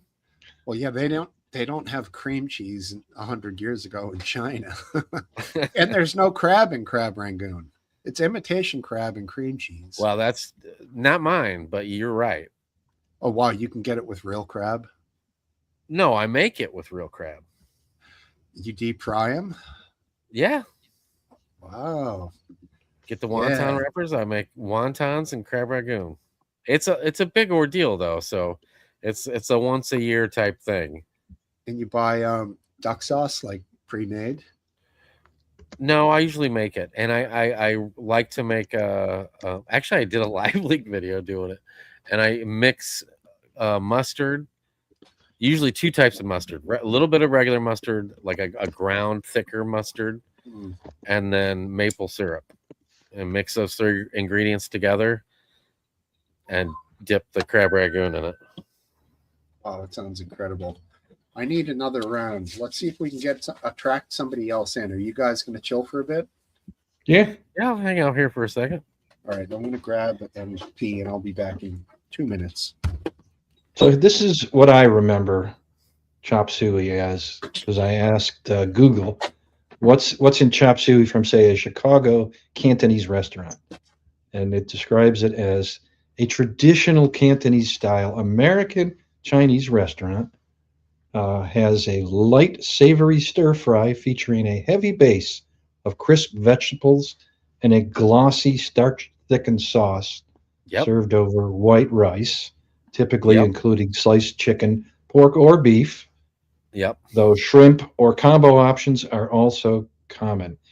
Absolute non-negotiable vegetables, it has to have bean sprouts and celery, Yep. which give the dish its primary crunchy That's right. volume. That's exactly how I remember it. It also heavily features sliced onions, bok choy or Napa cabbage, bamboo shoots, and water chestnuts. Bamboo. Yeah.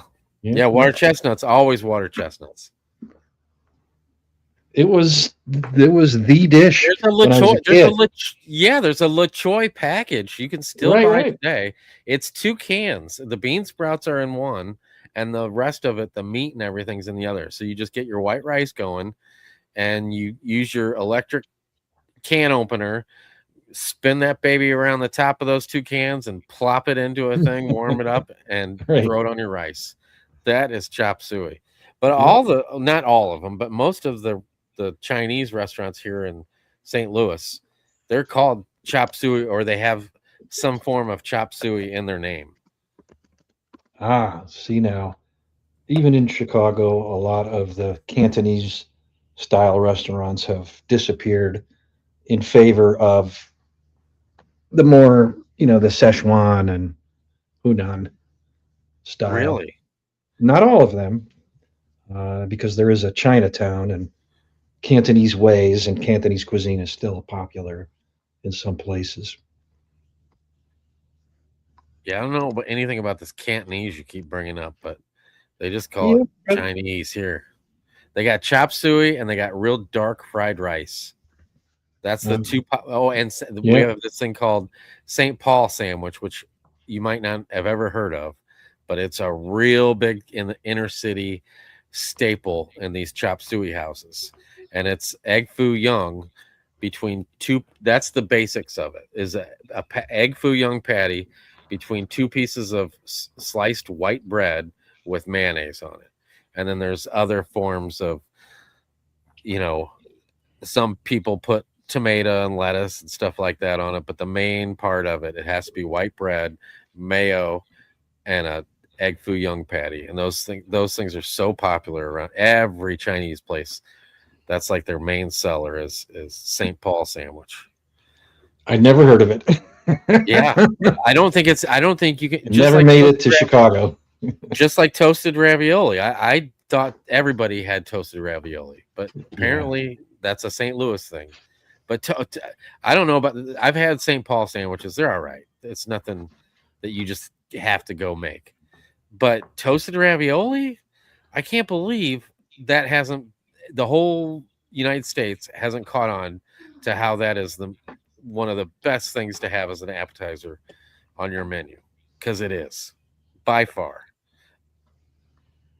Have you ever had it? No. Really? What now? We have this thing in St. Louis called toasted ravioli. Never. Yeah, heard we of got that down here, up here. Too. Okay. Do people like it? I don't think it's that popular. It's kind of a gimmick. Really? Here it is. It's so good too. I can't see why people wouldn't love it. Isn't the It's so name a good. misnomer? Isn't it like fried ravioli? Yeah, it's deep fried. Right. It's deep fried. It's not. It's just regular ravioli, like a meat ravioli Right. with bread. You dip it in an egg wash probably, and then dip And it in breadcrumbs. breadcrumbs, like Italian breadcrumbs. Deep fry it and serve it with like a meat, sauce, red sauce. Sprinkle it all with Parmesan cheese. Slap it on the table, and people go crazy. Yeah, I don't get why it's so popular. I mean, I've never even ordered It's it. fucking good. That's why. It doesn't. And they even branch out, and they got toasted cannelloni bites here. Oh, if you like cannelloni, having it with some breadcrumbs fried and dip it in that meat sauce, dude. Get the fuck out. Cannelloni, isn't that the tube? It's the tube, pasta tube.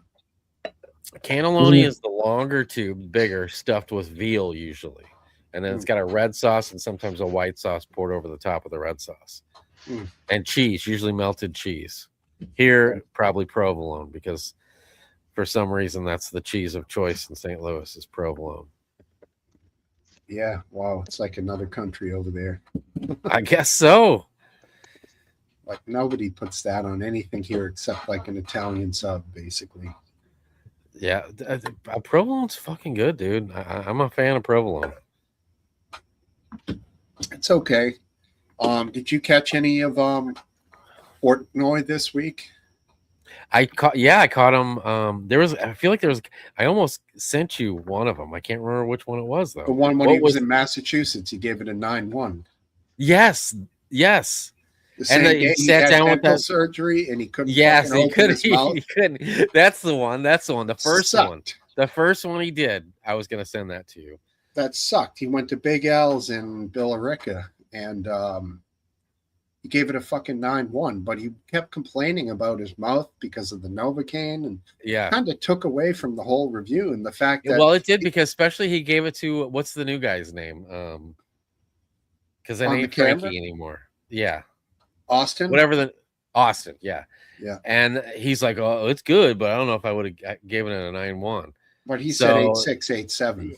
Yeah, which is unbelievable. But then Exactly. it like you're saying, and he said maybe I should put an asterisk on this one. So You you're shouldn't. right. I saw a guy This- review this place literally 3 days before, and he gave it an incredibly high score. And Did he? everybody knows this is the new front runner in the pizza game here in Massachusetts. But Is it close? How well? I don't want to give you away. Is my it buddy nearby? is- Like, can you drive to it, or is it a No. pain in the ass? No, but my buddy who's coming over tomorrow, it's 20 minutes from him, so he could bring one or two. Fuck but yeah, dude. You should have him do it. At this point, the first Saturday after the review, that place is not. They're not even going to be You're right. answering the phone, dude. You're right. It's going to be walk in only, and it's going to be like an hour wait for a pie. Yeah. So I'll never have it now. Now that Portnoy reviewed it, good for the business, bad for me. But whatever. Well, I mean, you could figure out how to get yourself a piece. It will At be some a point. challenge. It's not like for the rest of your life it's going to be so busy. Yeah. Order, have an Uber bring it. The most likely way is going to be he brings me pizza. I tell him I'll pay. I buy, you fly, and I'll buy him whatever kind he wants. So, and that's the only way I'm going to get it. And it's going to, and it's not going to be this round either. It's going to be like a few months away once the rush calms down. This place Right. is slammed. Yep. Did you see the beef? The beef that he got, was it yesterday? The North Shore beef that looked pretty Yeah, good. he sat down with that dude for like 10-15 minutes, and younger guy, and just shot the shit with him. I was like, man, that guy's got to feel lucky. That was a good one, and that's sort of a regional thing that you can only get over here in Mass. It's good shit. I don't know if you guys would even have anything like it. Probably not. Well, I was kind of wondering that too, and I'll explain how ours is, and maybe you can say the differences. But we have a place called Lion's Choice, and it's real thinly sliced. Oh, it's real pink, like it's real on the medium rare to rare side, I would say. Mhm. And then they slice it real thin and pile it up on a sesame seed bun, and then they have like these crankers where you can crank out some au jus over the top of it, and we always get it with Swiss cheese. But I'm guessing that's probably similar to what those are, but maybe not. I'm looking at one right now. It looks like a North Shore beef. Okay. It doesn't have what we use is James River barbecue sauce, which is a particular brand.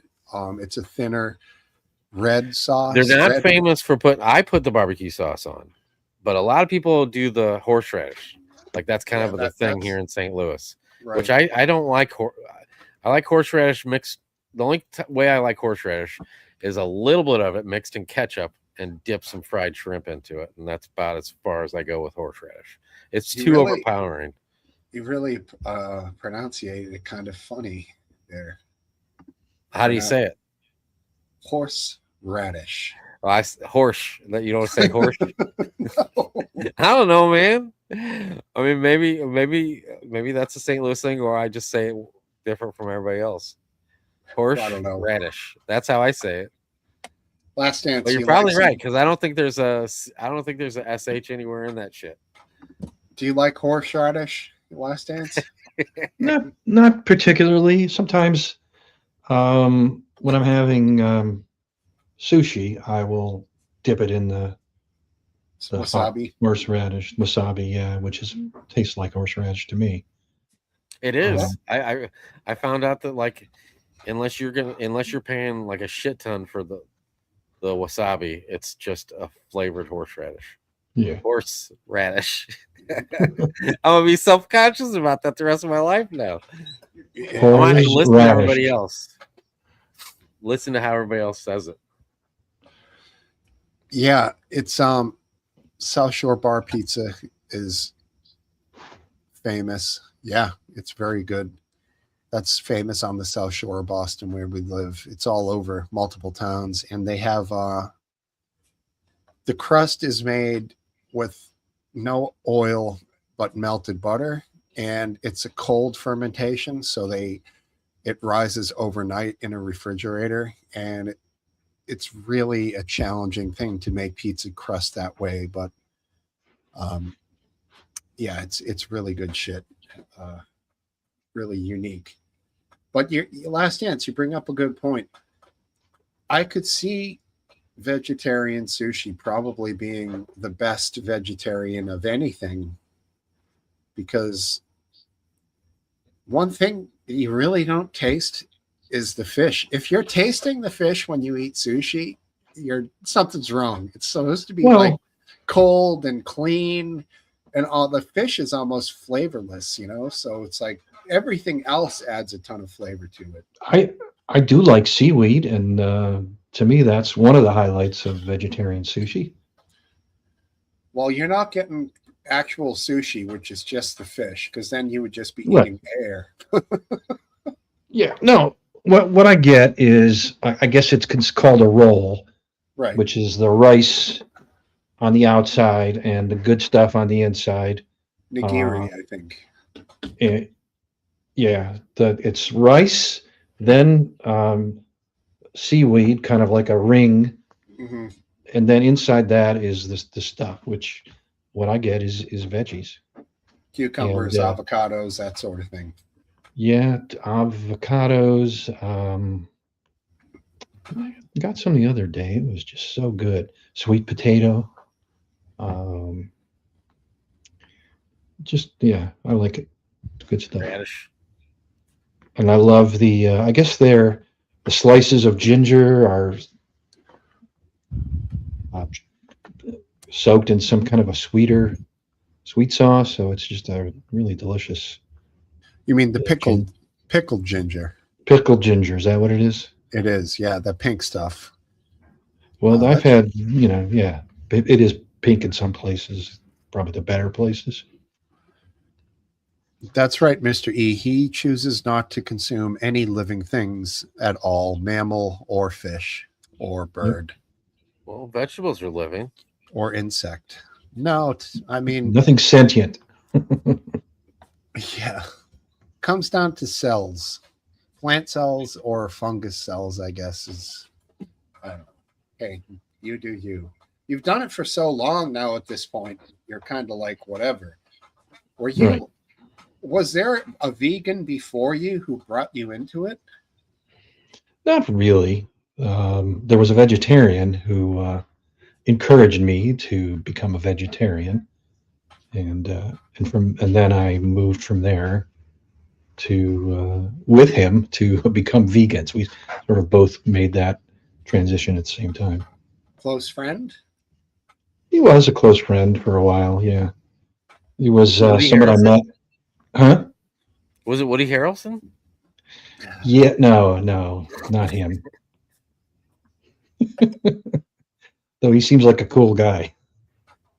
Yeah, it's good. I mean, it's treated you well thus far, right? Well, I don't regret it if that's what you're asking. And your health too. I don't know. My health hasn't been particularly great. It's good enough, but You know what might help that? Meat. maybe I wouldn't dispute that at all. I remember when you said when the craze of lab grown meat, which might have been the quickest fizzle out of anything in the history of humankind. It was like 1 week, lab grown meat. And where the fuck is Yeah. it? There's no fucking lab grown meat. I never seen Right. it anywhere. But you actually made a kind of offhand comment like, well, I might actually eat meat if I knew it didn't come from a living animal. I might. In fact, I probably would. I'm guessing you ain't seen it because it ain't cheap. Like if I they haven't- figure out how to I don't- mass produce it. I don't think there is any. Oh, Period. they never made it? Nope. Oh, I thought they That I'm aware of. Other than samples, Yeah, they had like a sample they cooked for like a journalist. It became a famous thing, and the journalist saying they can't tell the difference between lab chicken and yada yada chicken. What if I they don't know. split like a cow cell and did it that way? Would you?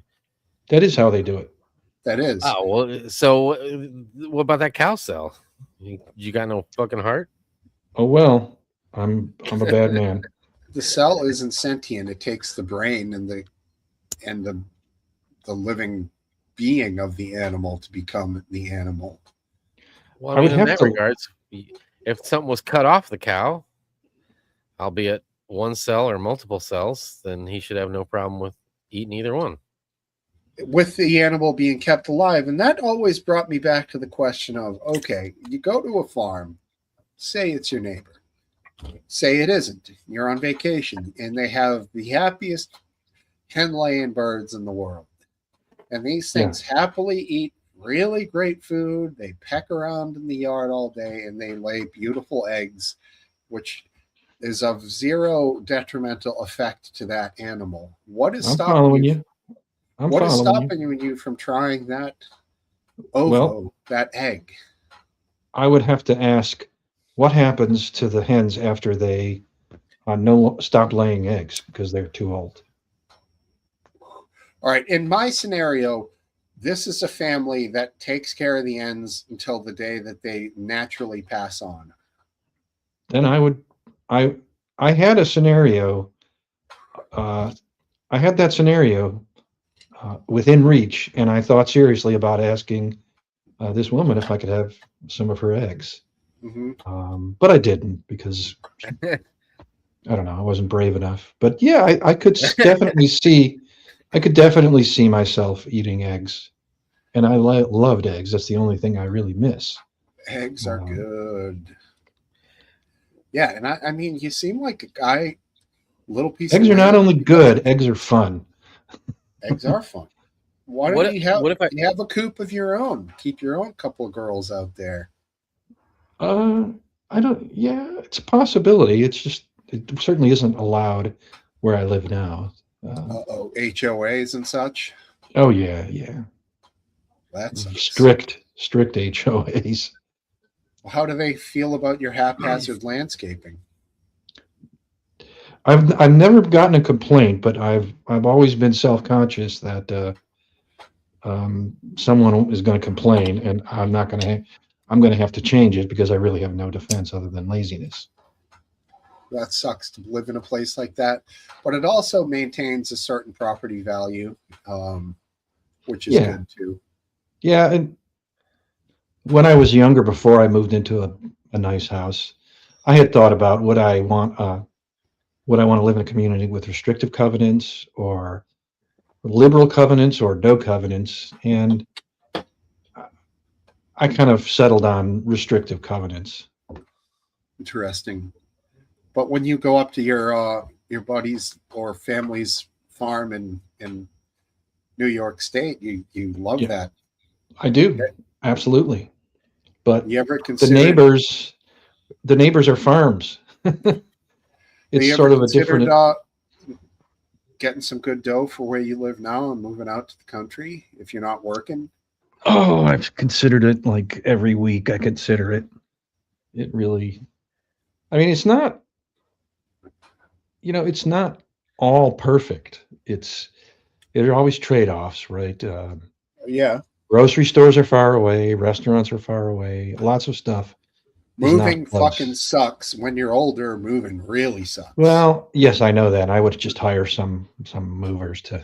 Yeah. I don't care what it costs. I'm going to hire someone to pack it up, ship it out, and unpack it and put it away. The hard part would be throwing everything away that I'm not going to take with me. Mm-hmm.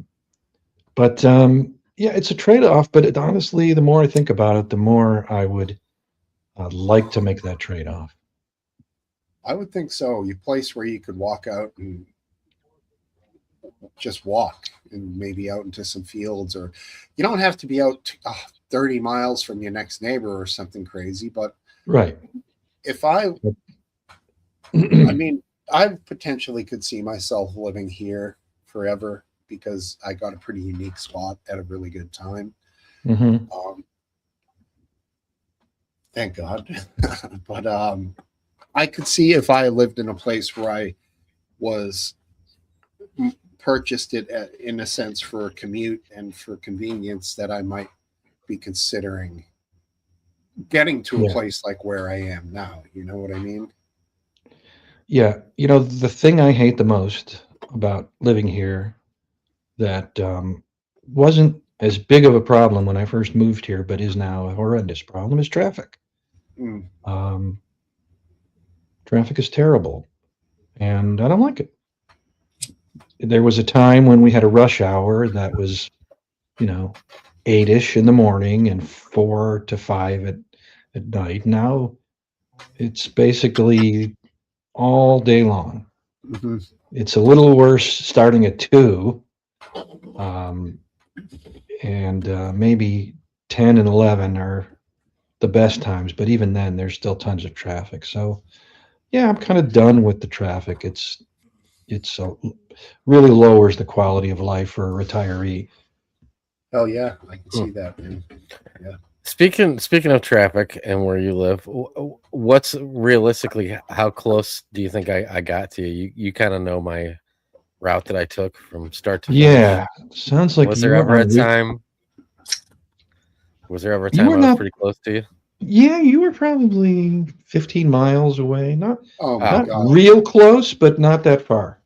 I Yeah, can't like believe Route- you guys Route didn't have a 50. coffee. yeah. Well, to Yeah. be fair, like if it was just me in a perfect world, I would have loved nothing else to go have a beer with them. But we were Yeah, always, we were always in a hurry to get from one place to the next. That's Wait, were you fine. Without fucking a Clark second to spare. Griswold? You're Griswold with the itinerary, fucking. Well, we everything- kind of keep it loosey goosey, but there was a general itinerary on what day we were going from what place to what place. I And when know. we left one place, like I kind of wanted to go see downtown Philly, and it just didn't work into the cards. I wanted to get a Philly cheesesteak, that didn't work into the cards. Yeah, you've got 3 people and you're the low man on the totem pole there. Yeah, I'm just the driver basically. Which Yeah, is when you left DC, you came down Route 50, which goes over the Bay Bridge, and you Okay. would have passed the 301 intersection, and that would have been the closest point to where I live, which would have been about 10, 15 miles. I'm not exactly sure. it's close. See, if people go from one side of the country to the other side, they usually take Highway 70 because it's the main artery. Yeah. And I live, 2 miles from Highway 70. Yep. Where's don't- you Route know. 66? Route 66, I it's here think too. that's- It starts to- in Chicago, I think. or Chicago, outside of yeah. Chicago. It doesn't really exist anymore in Chicago. They've recreated kind of the route it used to take as close as they can. That's how it is here too. Yeah. But inside or outside of, the city, it's pretty much the same. So I nobody, guess nobody. There's not enough business to, there's only little pockets that have little roadside motels for the most part, and Mm. maybe you might pass a gas station, that's been redone in some form or fashion, but that's pretty much, And then they designate bridges and stuff that are along it, and try to keep them from getting tore down from time to So time. you're That kind saying of it's thing. an archaic, bygone thing from the past, basically. Well, there's I'm not saying it's not popular, but is it hugely popular? No, it's not like Disney World attendees or even the St. Louis Arch probably. So But would this it's- have been something that was people like, religiously go on it, and there's people around here. I know one. I did. Well, I don't have anything to show you.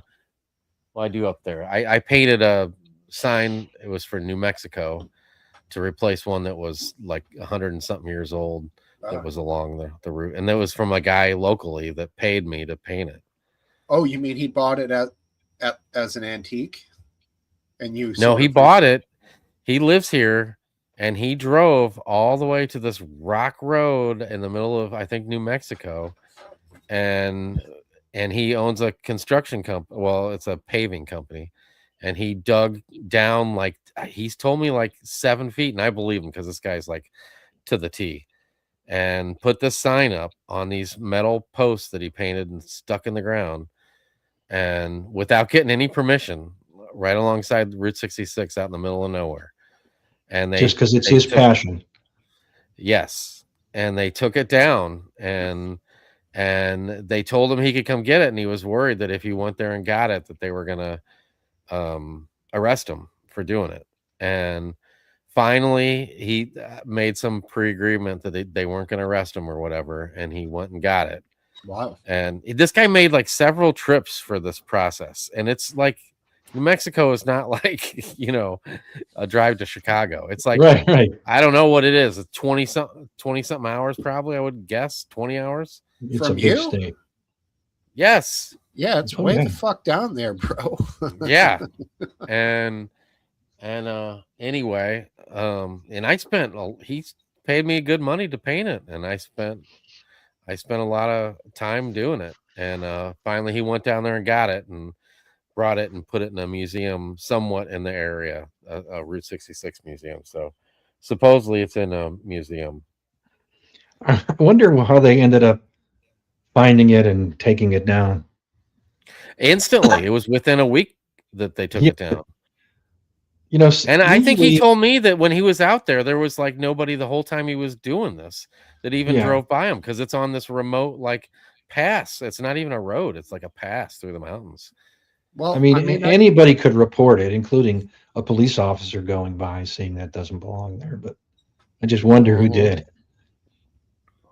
I had this like grainy black and white picture that I had to paint the picture from. It was a neat project, though. 1,000 miles, basically. It's not as far as I would have thought. From here? Yeah. I'll take your word for it. I'm not going to look it up.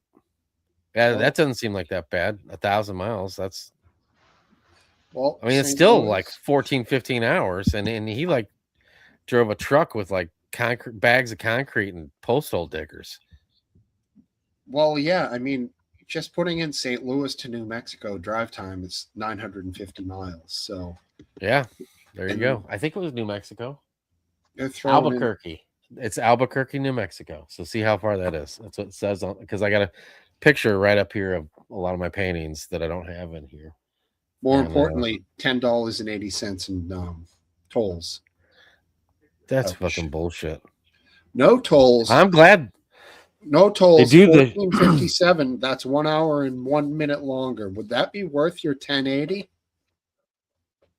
$10.80. No tolls is 1 hour and 1 minute longer. Is that worth $10.80 to you? That 1 hour. See, probably I would choose to just pay the money. Yeah. But then if you did that for every hour, like I did, I fucking paid $60-something for what I drove in New York. And I'm guessing it probably wasn't upstate New York. I could be wrong, but I don't remember seeing signs saying that they were going to charge me for that shit. I bet it was just the down, like through Long Beach, driving through there. And we drove from Staten Island and crossed over and went that way. Yeah, well, New York really has you by the balls because you can't go and say, I'm going to find a separate route here in New York. You're screwed. It's the highway or... we paid to go over the bridge over to Long Island from Long Island to Long Beach. I mean, I guess Long Beach is part of I guess I'm saying it wrong, but you know what I'm saying. Long Beach is like a beach or a island and a smaller island. And when we crossed over, every time we had to pay both ways. So I don't know where they're getting me for the $60-something bullshit. There's more meat on chicken ribs. They're talking about your fucking bony ass knee that they're seeing there. My bony ass knee? Yeah, I don't have like big calves or anything. No, you don't. That's all right. You're svelte. Thin. East Wind is worth every penny we pay him to be in the in the chat. That's hilarious, guys. Right on. Good shit. All right. Let's come up with. Hey, let's go. Apple. Make it 4. Make it 4. Never joins us, but never joined. Are you going to have another whiskey last dance? I wasn't planning on it. I had 2 little things of it. That's usually my limit. 1 shot. I don't really know how much. I should measure how much I consume on a nightly basis. Either that, or I should just go back in the videos and see when I first broke out this guy, and then see how many weeks it was on the pub before I was done and went to a new bottle, and then divide as necessary. I'd say you're well within the normal person level of drinking because you drink once a week, a couple glasses. So it's. Yeah, I'd like to think so, but I probably should check. I only have 1 liver to last me for my whole life. Yeah, well, do you get a blood test yearly? Yeah, I do. then your doctor will see if there's anything out of whack, and you're fine. Yeah. Don't worry about it. You'll be good. Any other subjects come to you, fellas' minds? No. Did we talk about, this is just my thing and it's kind of boring, but did we talk about the Vietnam Airlines flight that almost crashed in takeoff? No, last I didn't week? hear about that. What happened? Well, let me find a video of it on X. It was a plane taking off that almost crashed. VC Airlines? Yeah. So let's see. Yeah. Did you hear what I said? Yeah. Well, it is. I mean, the VC won the war, so that's who's They the did. They did. that's who the country is. NVA won. Hanoi Jane, #1. So I could show you the whole takeoff roll, or I can reduce it. Show you how. Oh, Eastwind is an aviophile as well. Okay. All right. Good to Well, know. let me put it on, and you could say fast forward if you get bored to death. of it. Charlie Airlines. Right.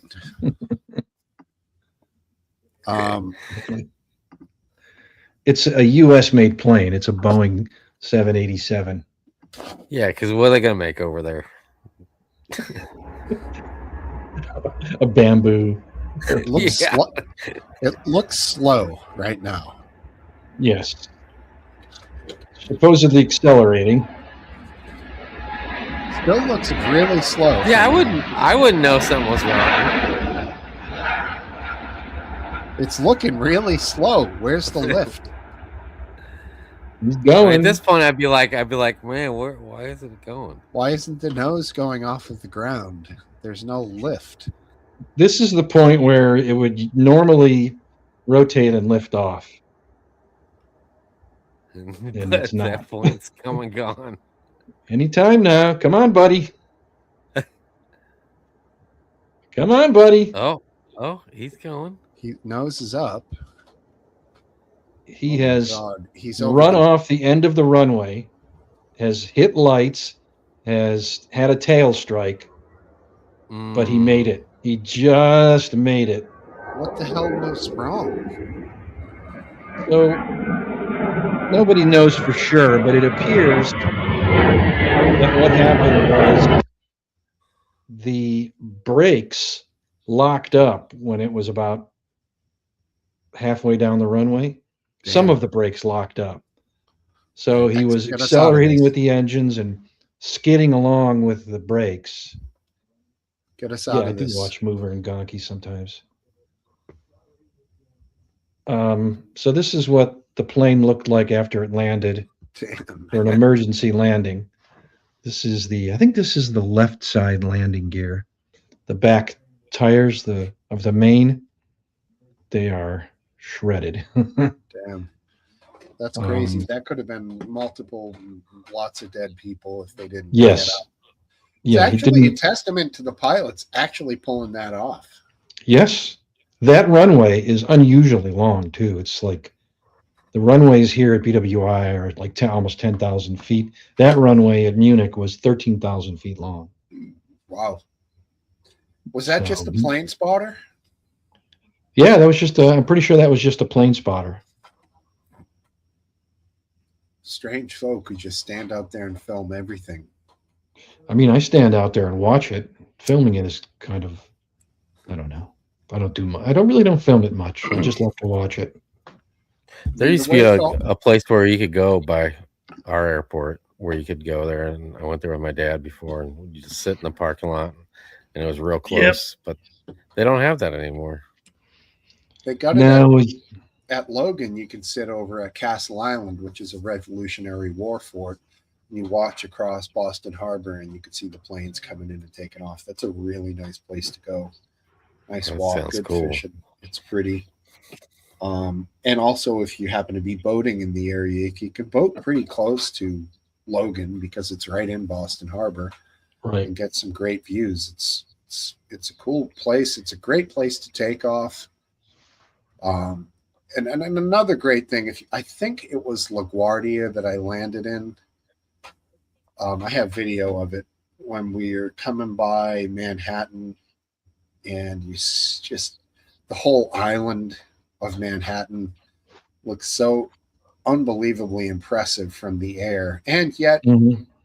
it's amazing to see it all as one island for that brief, maybe 5 to 10 seconds, where you can see the river and the ocean, and it's just there by Right. itself. It's really massive thing, yet it makes you realize it's not that big at all, but it is quite impressive. That's my favorite that I ever had. That landing there in New York, that was incredible. Yeah. We had first class Oh. seats, so I had my Wow. own seat. My That's brother awesome. was in front of me. That was cool. Did you pay for them? It was like $60 extra. It was Oh. nothing. So it was, the whole plane was 2x2. It was a small plane. First Oh, class okay. at the front was one on the left and then two on the right. So the ladies took like the two on the right, which were massive seats side by side. And they let us dudes have the singles on the other side. And me and my brother were just like, I was sitting behind him, and we're both looking out the window, the same window, because I was leaning forward and we were talking about it. And it was just something to see, man. Pretty awesome, pretty cool, pretty. Probably the best flying experience I ever had was seeing that New York coming into frame like that. It's unreal. Very cool. First class is pretty cool. Yeah, it was only the seats. We didn't. All we got was like snacks before everybody. It wasn't like anything more than that. It was a short distance flight, Well, on the regular flights, it's cool. I would guess. Yeah. I've never had the real first class. This was just like a 2-hour About first half class. the time I've flown first class because I get. I've those never free had tickets. real first class either, but I did fly first class from BWI to San Diego a couple times, or once maybe. And even though it wasn't real first class, I really enjoyed it. What's the difference between not first class and real first class? I mean, real first class is like what you'd get on, Singapore Airways or something. Oh, You have like your own cabin, yeah. recline. I mean, it's real luxury. Emirati This is- Airlines. Yeah, exactly. This is American Airlines, so That's what I'm talking about. American Airlines. you get. I mean, I still like it. That's why I got it, because it's more legroom and wider seats and fewer people, and the meals are exactly what I want. They have vegetarian warm towel. Did you get the warm meals, tall? warm towels, Pepperidge a Farm free- cookies. Those are free nice. drink at the beginning before they Champagne take off. usually, right? Yeah, I don't know what it was, but yeah, I got free drinks the whole way. I think. I don't know if I got it the whole way. I don't. I think so. I turned it down. They offered me the champagne, and I said no way. No, I gave it. I took it. No, you can get all kinds of different. You can get whatever you want, basically. But I don't I know. always got Yeah, orange it might juice have and been. vodka. I don't drink on planes. Not for me. It's very Like, dehydrated. you got problem? At Yeah, altitude. I get really dehydrated. I'm like, Yeah, I yeah. bring like 2 huge waters onto the plane. And Yeah, because you Oh, can't no get shit. enough water. Yeah. They'll go through and they'll give you one of those little glasses. That's not enough water. Huh. Even if they they don't come want you to through get up twice. to pee. They don't want you to pee and fill the fucking coffers with urine. I never So noticed Right. like having a problem with being dehydrated or whatever. I know where I'm going. I'm going to be drinking like a fucking seal or a fish or whatever. So I'm like, I'll hydrate up here. And Yeah, but if you don't have to drive, that's the yeah, time to well, go then for if it. anything goes down, I want to be ready. I want to be fucking the man who goes and somebody starts Oh, yelling, you don't Allah wanna- Akbar. I'm going to be the guy who fucking smashes his Let's fucking skull. roll. Whatever it takes. But that's always in the back of my head. Alcohol would detract from that. Maybe I'm Wow. crazy, but No. I never made that. I think the first time I flew after 9/11, I think I was like looking around like, Oh, he looks a little suspicious. Yeah. Like, I like always he was like from flex. I like know. he when I was know just who I'm like going to have to kill when this thing gets in right. the. I I'm hold my keeping my arm up eye to on the him. to the stewardesses. I flex. I'm like, yo, if you need it, I'm here for you, baby. Then they're usually like, security. Yeah. I don't do that. Never. But I think them greeting everybody when they come in, they do note like the bigger, physical, stronger looking men that are coming onto the plane.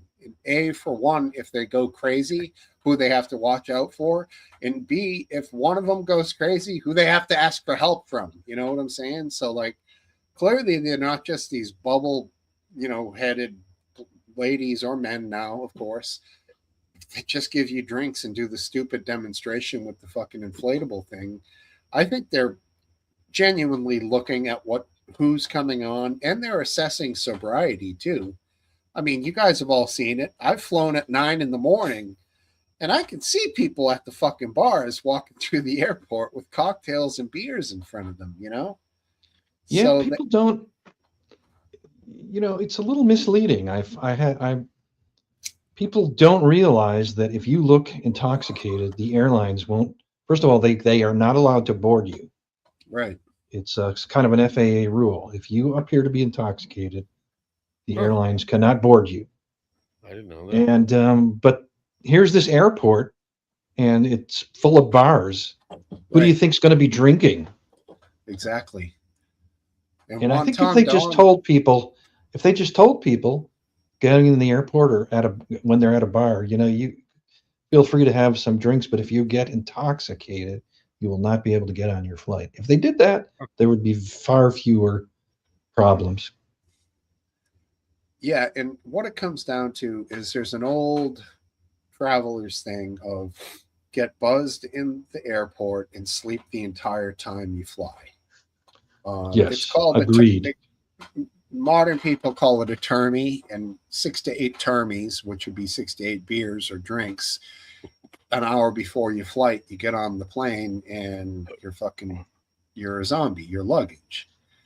I like the idea of it. I'd love to try it, but for me, that would mean then when I get where I am going, I'm complete dog shit for the rest of the day. And, Right? I want to enjoy the destination and the travel. Like, I truly believe sometimes the travel and is part of the trip, not Yeah. just to get wasted and sleep through the whole thing. I like the experience, It was always, if you even slightly have any fear of flying, the thing to do was to drink before you went. And I tried it once, and it just made it unpleasant to be on the plane. Yeah, not to mention if you really start to get a run on, then you're like, I need another vodka. Let's go. And the fucking stewardess is going to be like, okay, we got a problem here. If Then you all hit of a that, if you hit that point, like at the top of the wave, you want to stay there, right? you can't get it yourself. You're relying on Right, right. and yeah, I don't know. So that's my deal with flying. But I mean, they used to. I mean, in the 90s, it wasn't a big deal to be intoxicated. It was a big deal if you were causing problems, though. exactly. But in the long run, if there is a problem with the plane and somebody's drunk, even though it's not highly likely, you don't want to have to save a drunk person from a fire or water Whatever. evacuation or whatever you might No, think no, of. they're going to get in the way. Exactly. I They're think going that's part to of they're it. going to kill people because evacuations often they only can go out one exit because the crashes just don't go according to plan. Right. And yeah, that one person, they're going to get in the way. They're going to keep you in the plane. Yeah, it's almost like they're just keeping the alcohol thing around for the nostalgic value. Yeah, it's like legacy. There's really no need for it at all. Uh, I could see the need for it, I guess, in an overnight flight overseas, like a 10-hour banger. Like, geez, if people are trying to sleep, you could argue that somebody waking up from a deep sleep is going to be as disoriented as somebody who's had a few drinks, maybe not more than that, but yeah, it's a part of our culture. Yeah, Mr. Kill C1, good to see you, man. We're on a day early. Got an old friend Kelsey. coming over tomorrow, so got to do it on Fridays once in a while. Sadly, I forgot to announce it last week, and that would always help so people would know, like, whatever. But sometimes Friday pubs are cool because it's less people and we just get to talk about flying and weird random shit, you know? So, Well, and then Saturday night we got free. Do whatever we want. yeah. I don't know what I'm going to do, but we're going to do I something. thought you're hanging out with your buddy. He's gonna bring you one of those sick ass pizzas. I don't think he's going to bring that. He'll be coming in the afternoon, anyways. I don't think the pizza's going to happen, but you never know. This guy, he flies by whatever. He'll show up with anything. One thing is, I just harvested a ton of cucumbers, like a ton, and he's stoked to do some pickling. He loves pickling. He's a big pickler. As random as that sounds, that's our big plans. Getting older, I guess. Pickling. What you guys? You guys haven't seen each other for a while. What you gonna do? Oh, we're gonna pickle. He's got some pickling spices all ready to go. He had from the last time he pickled, and then I wish I had. he I wish I wanted had me a to pick out a crop of concentrate them. from the dispo to fucking bring, and I just told him, just pick out a concentrate and we'll give it a try, buddy. You don't have to make me pick it out. I don't care. Which is essentially like what people would call hash, but it's not hash. It's, I don't know, it's batter. Do you know what that is, Aphid Lip? Batter. Nope. Some weed thing they make. Looks like hash. So he'll bring a little of that, which is nice. And, yeah, we'll make Yeah, pickles. I'm not up on the Lango these days. You're just a vape guy, if anything. No. Flour. Okay. Yeah, I know you don't like to talk. Always abundance of flour. Mhm. All right. Still rolling? I gotta pee, so don't go before I come back. I need an alcohol, but I'll let you go. It's better when I take these short breaks. It prolongs it. White wine vinegar, yeah. We have white wine vinegar, and that's a great pickling vinegar. Because he learned the hard way last dance. I don't know if you're a big pickle guy. I like pickles, but I don't pickle my own stuff. Well, my buddy is a big pickle guy, and he got this inspiration to do a big batch, and he used red wine vinegar. And immediately, one of his coworkers called it blood brine, and then nobody would fucking eat them. But it's delicious. I love red wine vinegar. It's a great idea. But when you add that red or pinkish tinge to a pickle, the whole thing is red, and then you're like, it's an off-putting sort of feeling, you know. Mm-hmm. So hence the white wine vinegar. And champagne vinegar is delicious too. If you ever see some, pick it up, make a salad dressing out of it. Champagne vinegar, EVOO, salt, little garlic, emulsify the whole thing. Delicious. Pickled onions is the bomb thing. Yeah, I'll tell you, those little tiny cocktail onions, cup of tea, in a little bit of Bombay Sapphire with some tonic on the rocks is a great drink. Bombay Sapphire and tonic with pickled onions is a great drink. Never had pickled beets. To tell you the truth, man. I don't think I have either. Sounds good. I mean, I've had an abundance of fucking cherry tomatoes this year. I've heard people say you can pickle them, but they get real soft. I don't want a whole bunch of fucking wimpy, soft ass tomatoes in a jar. It's going to end up looking like shit warmed over after you pick out a few. They're all going to fall apart. You got to start with a firm thing, like a Beets are nice and firm. Slice them up, pickle them. Maybe they get a little softer. Just buy silver skins. I don't know what that is. You guys? I have no idea. The only thing I know of a silver skin is the shit you rip off of a rib. rack of ribs. Yeah. I don't know what the pickled silver skin. That's like some Andrew Zimmern fucking bizarre foods level. I was Silver out there skin onions. Okay. knocking some leaves around with my stream. You know what I'm saying? And I was like, man, I sure hope they're still talking pickling when I get back in there. Were you? Hell yeah, that's what I was doing. I detect an air of sarcasm in your comedy. Yeah, Comedy. I sure do hope- too. I sure hope the pickle talk's still going on. Well, let's talk politics. I know how much. you No, love I it. just can't. I'm totally just. Yeah. I'll be back with some political banter, my friends. All right.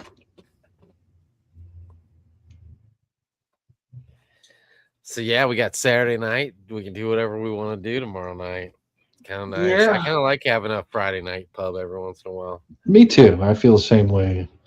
I like. I don't know. You know, it's funny. I haven't worked now for almost 9 years, and I've been out of Jeez. school for 50 years, but I still have the old sense feelings that, you know, the weekend is a relaxing Yeah.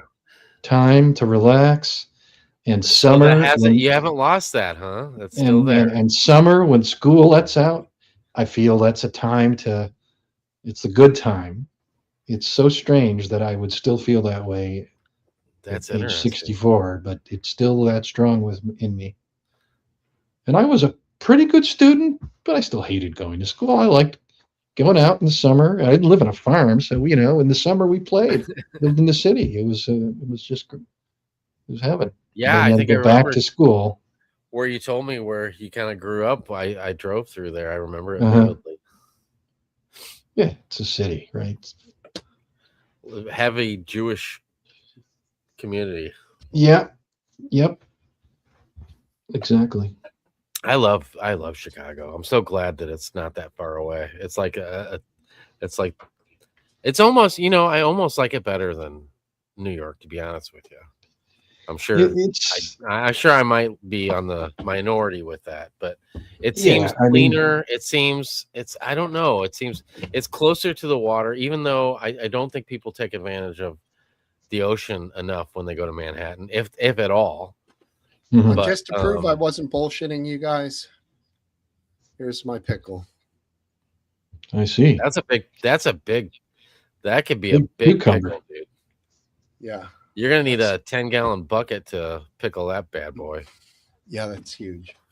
But we got a plan for it. I got a bunch of them like this. And it's not Like yellow you- yet. It's still green. That means it's not going to have the giant seeds. Once they start to get yellow, the seeds get too big and kind of gross, but that's a big motherfucker. So we're going to skin it, slice Yeah, it I down am the lazy, middle. cup. I'm very lazy. Then you remove all the seeds. Then you cut the little the C's sections into little C-shaped things, and then you pickle that, and it takes like an hour, and it happens really fast.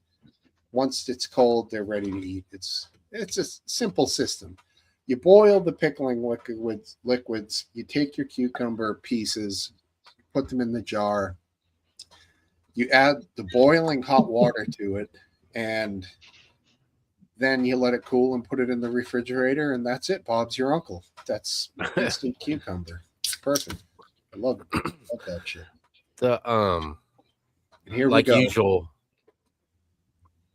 Woodford. in the Woodford. house. Hell yeah, Huh? Woodford. Double oaked too. Extra oak. Yeah. Like I usual, gotta- we spent $100 on seeds and fertilizer, and at least, if not more.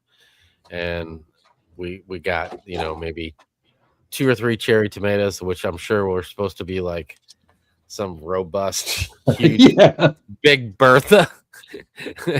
But the cherry size is all it got to.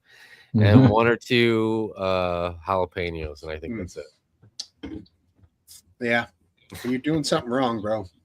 I know. And he figured I that got- out, I think. I got. Every I'm year already she up says to she ain't gonna do it next. She ain't gonna do it next year. She says, but I feel like she says it every year. You need.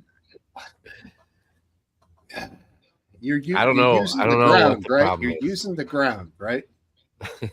No, I Yes. throw them on my patio. The seeds, I water them. No, but I don't know why Smoke they Steve, don't grow. Smoke Steve plants in, what do you call them? Planters or kind of buckets of Raised beds. raised beds. Okay, yeah. And Well, we have at the one side, the side of the house, right? Actually, it's right behind these 3 TV screens you see right here. There's one that's on the slope of our side yard. But then up in the other corner, I had a friend that was taking down a building, and he had a bunch of wood that I took from him, which was not like the right type of wood, because every year I have to replace more of it because it's just not for putting in the ground wood. oh, yeah. But it looked good to me, and I painted it brown when I put it in there, so I was all stoked. And then I just kept getting truckloads of dirt and putting it in there, because that shit don't go nowhere. Like, you get a truckload of dirt and you work your ass off for hours shoveling that shit out, and once you spread it out, it don't do shit. Like if you got to build up some land, you need yards and yards and yards of dirt, like Fill. truckloads. Yeah. Truckloads don't do it. No. Well, it And my depends how big the truck is. shocks paid for it to get it there in the first place. Well, yeah, a big ass giant dump truck can have what, 12 to 15 yards of good fill. I don't know about that much. That seems maybe No, that would be that is how really much they the do. big giant ones with huge. Yeah, maybe that is how much they do. But anyways, I know we mean, had like a 30-yard dumpster, I think is what we had. So I'm just trying to base it off of that. And that thing was fucking huge. I mean, I could give you guys the way if you really wanted to do the garden thing. I mean, my shit's so big now, I can't get to the stuff that's in the middle. There's sections that are so overgrown, it's like it's too healthy. Our pumpkin plant is like 20 feet from one side to the other. That one's kind of stupid because we have one pumpkin, but it's sort of just for fun and it's cool. But the actual food garden part of it it's unbelievably, like, it's all one living being at this point. So it's a trip, but I think our biggest problem is the deer. It's the biggest problem. yeah, we have a fence around our yard and then a smaller fence around our raised beds. The I big got fence fencing stops. around. I stapled like the fencing around the raised garden, Well, if But there's a still- deer problem, or rabbits or something. I don't know. Something's eating all that shit. I mean, that's free meat. Because we always like the corn, was like this high by like June, and we're like, How oh, high? this year's the year. I don't know. It was like this high. Wow. Like this high. On you would be your kneecaps, but for me, it's up here. And we were like, no, this is the year we're gonna get some corn. But then, like, a week later, and it was all nubs because the Deer. deer like just leaned over, the fencing that's only like this tall and ate it all. You ever thought about hunting one? I mean, I don't know. Is that legal? I don't know. I can go out there with I don't my- know the laws of your state, but I think if they're eating your crops, you can kill them. I'll hit them with my potato gun. Yeah. You got to strangle them with your hands. But they get our blackberries. We got blackberry, and that shit grows like weeds. And You know what you're going to get next from the deer? Alpha gal syndrome. Then you'll be like Last Dance. No meat ever. You're screwed. Did you hear about this thing? no, I don't. This fucking I tick don't know that's what on the it's like you're deer. talking a the- different language. This tick that's on the deer, it's called the Lone Star tick. Okay. Oh, I've Oh, heard I of know those. about that. I know about that. And it Yeah, has and this the- syndrome. It's called Yeah, alpha yeah, yeah. gal syndrome. I know now. I know what you're talking about. And the result of getting this disease is you fucking can't ever eat meat again. Really? Yes. What happens if you do? You get violently ill. It's very uncomfortable. You develop a meat allergy from this thing. Man, And oh, now man, one of the that's weird. theories is that this was made by the people who don't want us to eat meat anymore. And another, People like me, huh? and then Eco another thing, I heard veg terrorists. this whole entire family got the fucking thing on Martha's Vineyard. Right now, it's rampant there. And this woman was like, "Oh, after I got it, it really made me think more about the beef industry and how the animals are treated." I'm like, "Yeah, well, before you had it, you were eating fucking steaks every day, and you didn't give two shits." Wow. Like, and this was on He had no CBS. choice. This was on CBS Sunday Morning last weekend. I thought that was like kind of virtue signaling a little bit there, but She was making lemonade out of lemons, is what she was doing. sounds like it. What else? What else is she gonna do? It's true. It's just Any kind of meat? I think they said beef, chicken, veal, pork, lamb, anything like that. But I don't think fish Wow. fell into it. I think So it's any mammal. mammal meat. Yes. Okay. It's, Yeah, that's Yeah. the thing. Chicken is a bird. out here. not a mammal. We have bad Yeah. tick problem. This is. I mean, I kind of know Johnny is a bit of. He's being facetious here, but this is an underlying. The rumbles on the socials of some of the people that are. Well, let me state for the record that I know nothing about it. I would never have done such a thing had I known something about it. Most of the people I know and love are meat eaters. In fact, all of them are. Yeah, and if it was Alpha Gal Gadot, I might like it a little more, but it's not. Yeah, I might agree to be bitten by that particular beast. You keeping up here, Aphid? What? Exactly. Yeah, that's an answer. Good shit. Classic. Shall we pull up some of the videos from Nepal of people getting swept to their Dude, death? yeah, that shit's crazy, dude. I've only seen a couple videos actually. I don't watch the news. I know I've said it before, but I did listen to some Fox Radio this week though. It was Man, I guess there's some guy, I guess he's supposedly, I guess, the leader of the Democrats that has a podcast and loves like Stalin. And if you guys said his name, I would know his name. But you're thinking of Hassan Piker. That's the one. But Yeah. this Fox News program I was listening to, I've never heard of this guy before, this Piker. But this Fox News guy was, I guess, acting like he's going to be the next president that the Democrats push. Like, that's how big this guy is. But I never even heard of him.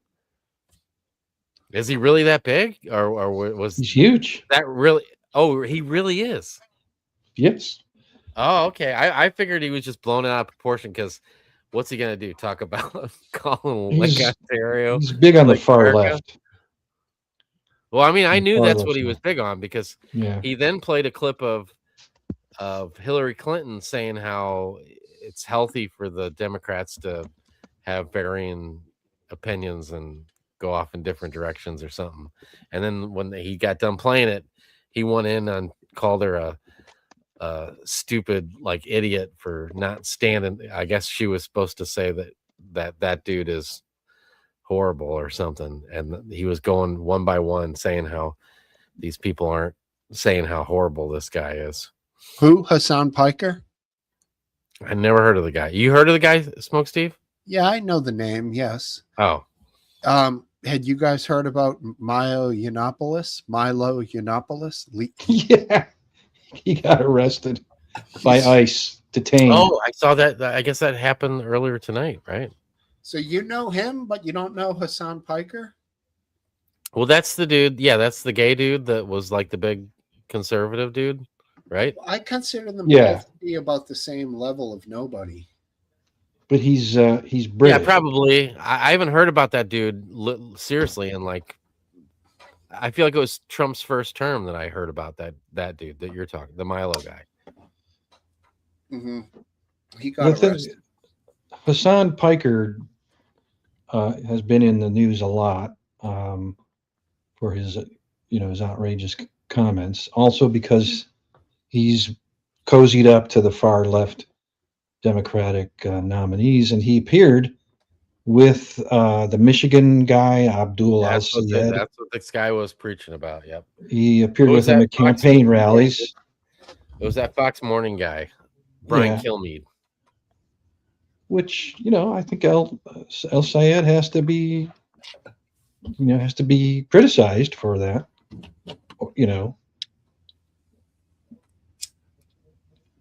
Yeah, he was playing with something about how saying that, like, I don't know, we're gonna go to the streets. Yeah, this now it makes sense why you would know who he is.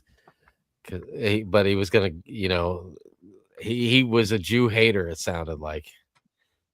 Yeah, that doesn't make him unique Who's in this today's again? far left. What's They're his all name? Jew haters. What's his Yeah. name? That's why they're Hassan Piker Palestinians. or Abu Al Sayed? Oh, they're Abdul the same Al person. Sayed. No, they're different people. Okay. Abdul Al Sayed was the Democratic nominee in Michigan who will run against for Senate Mike Rogers, the Republican. I guess my point is who's this this Piker dude? He really, like, is he popular with Democrats or is he popular with Republicans that are pointing out, how horrible he is? Oh, He's popular he's one of Democrats. these faggots from the Young Turks. I get it now. I don't think is he Young Turks guy? I don't think so. Rising from his early work at the Young Turks, he built one Okay. of Twitch's most subscribed channels, blending political commentary, debate, news, and reactions, and gaming. He's a democratic socialist known for critiques of U.S. foreign policy, labor advocacy, and progressive activism. Yeah, I really object to that phrase, democratic socialist. He's an undemocratic socialist. That's what he is. Mhm. Yeah, it really takes the democracy out of Democrat. Yes, it does, definitely. And the root of the word is democracy, and when you look at the word democracy, it shines a light on freedom in my mind. But Yeah. democratic socialism does not really endorse freedom, unfortunately. No. So why don't they drop the democratic and just become socialists? Because it's good marketing to say you're a democratic socialist. Because that's the party that's closest to them and actually willing to embrace it, apparently. Well, no, they're just channeling that people love democracy, not that they're channeling the Democratic Party.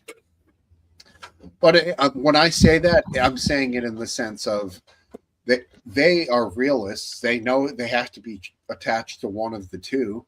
There's no way on hell that they would be attached to the Republicans. So by default, the closest thing that they can really get onto is the Democrats. And the Democrats are seemingly willing to accept it.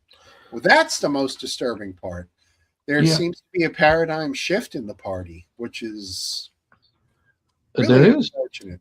And it's the same thing for the Republicans. The MAGA shift, which we discussed earlier, seems like it may be waning off.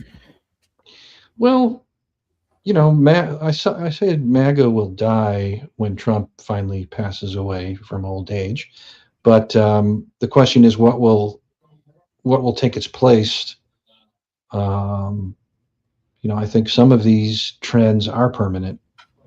This bizarro conspiratorial populism that's kind of the thing in the Republican Party and in the MAGA movement, I think that is going to be much harder to dissipate. And also another side of it, the combining of Christianity and state, I think is hugely problematic for the Republicans. I think there's I always a threat, and there always has been a threat in the Republican Party from that. So it bears watching. I'm not so sure that is a huge deal yet. Aphid lip? I think that, and I know that this, I don't mean any disrespect, but I think anything with religion involved with it, percentage wise, is, it might have, it might ebb and flow, but for the most part, the trajectory is going to stay, where religion is going to be less and less a part of our future. You're saying that including the Republican Party, there appears to I'm be just saying across the board, a strong percentage lean wise towards- per human, we are gonna, I think that religion is gonna, be on a down roll. Probably if you look over, the timeline, it's gonna stay in a negative, not as many people in the future will be as religious as they were yesterday. Do you mean religious or do you mean Christian? I mean, any kind of religion. See, I can't say that that's true. I don't think that Islam, religion they seem to be growing. Well, I'm not saying like percentage, I'm saying overall, like if you took every human being on the planet and, whether you call yourself a believer or not believer, whether what you're believing in or not, and is going to stay on a, even Middle Eastern, when they, because that's just a slower, because of communication and, and they're more into, Always a talking point. breaking out of their norms. I think even that will, in time, the Muslim population will as well, sooner or later will start falling off as well. I mean, there's a rise of Wishful thinking. Bibles in the classrooms, religion in the classrooms. I know all that. That's happening now.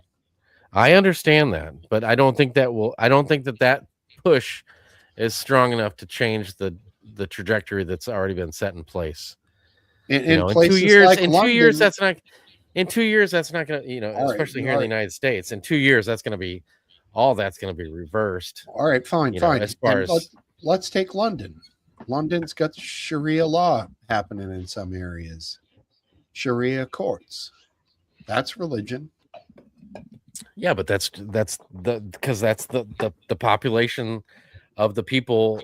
A majority of those people are, you got like some Manchester dude that's been, his family's been there forever, is switching over to Sharia law because it's present. You're talking about the influx of people coming into a certain area that are already that way. Those people, I think, are still going to be, they're going to blend in with society. You're going to get 1 out of 10 that's going to marry a white dude that's from there, and it'll milk out just like it is everywhere else. It's not going to change. It's not like one religion's stronger than the other. It just comes down to blending and us becoming more and more of one unit. Yeah, but government multiple units shouldn't allow any supersedence by a religion in some, especially when it comes to law. We would, I hope, never allow that here in the United States, but I suppose time will tell.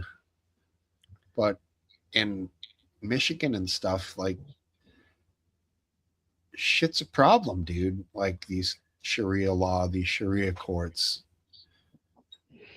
Well, people, I should say that I don't particularly like the notion, the idea of a religious courts, but people do submit to them voluntarily. you know. And you think the women in those particular situations, Muslim women, are doing it completely voluntarily? I know you don't think that. Well, what do you mean by completely voluntary? They don't want to fucking be there, dude. They're subservient. You might argue they're brainwashed, but yeah, they are mostly voluntary.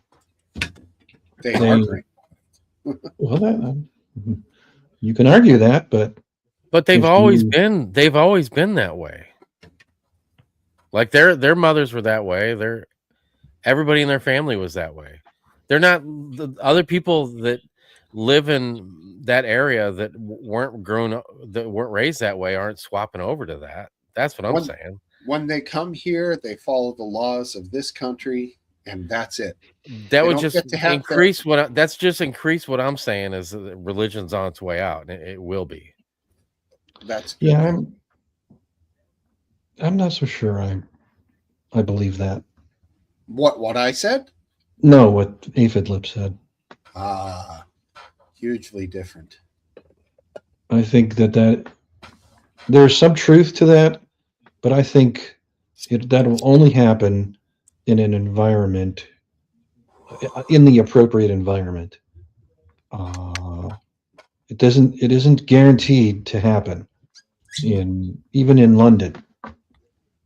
I think if religious extremists get enough of a majority, then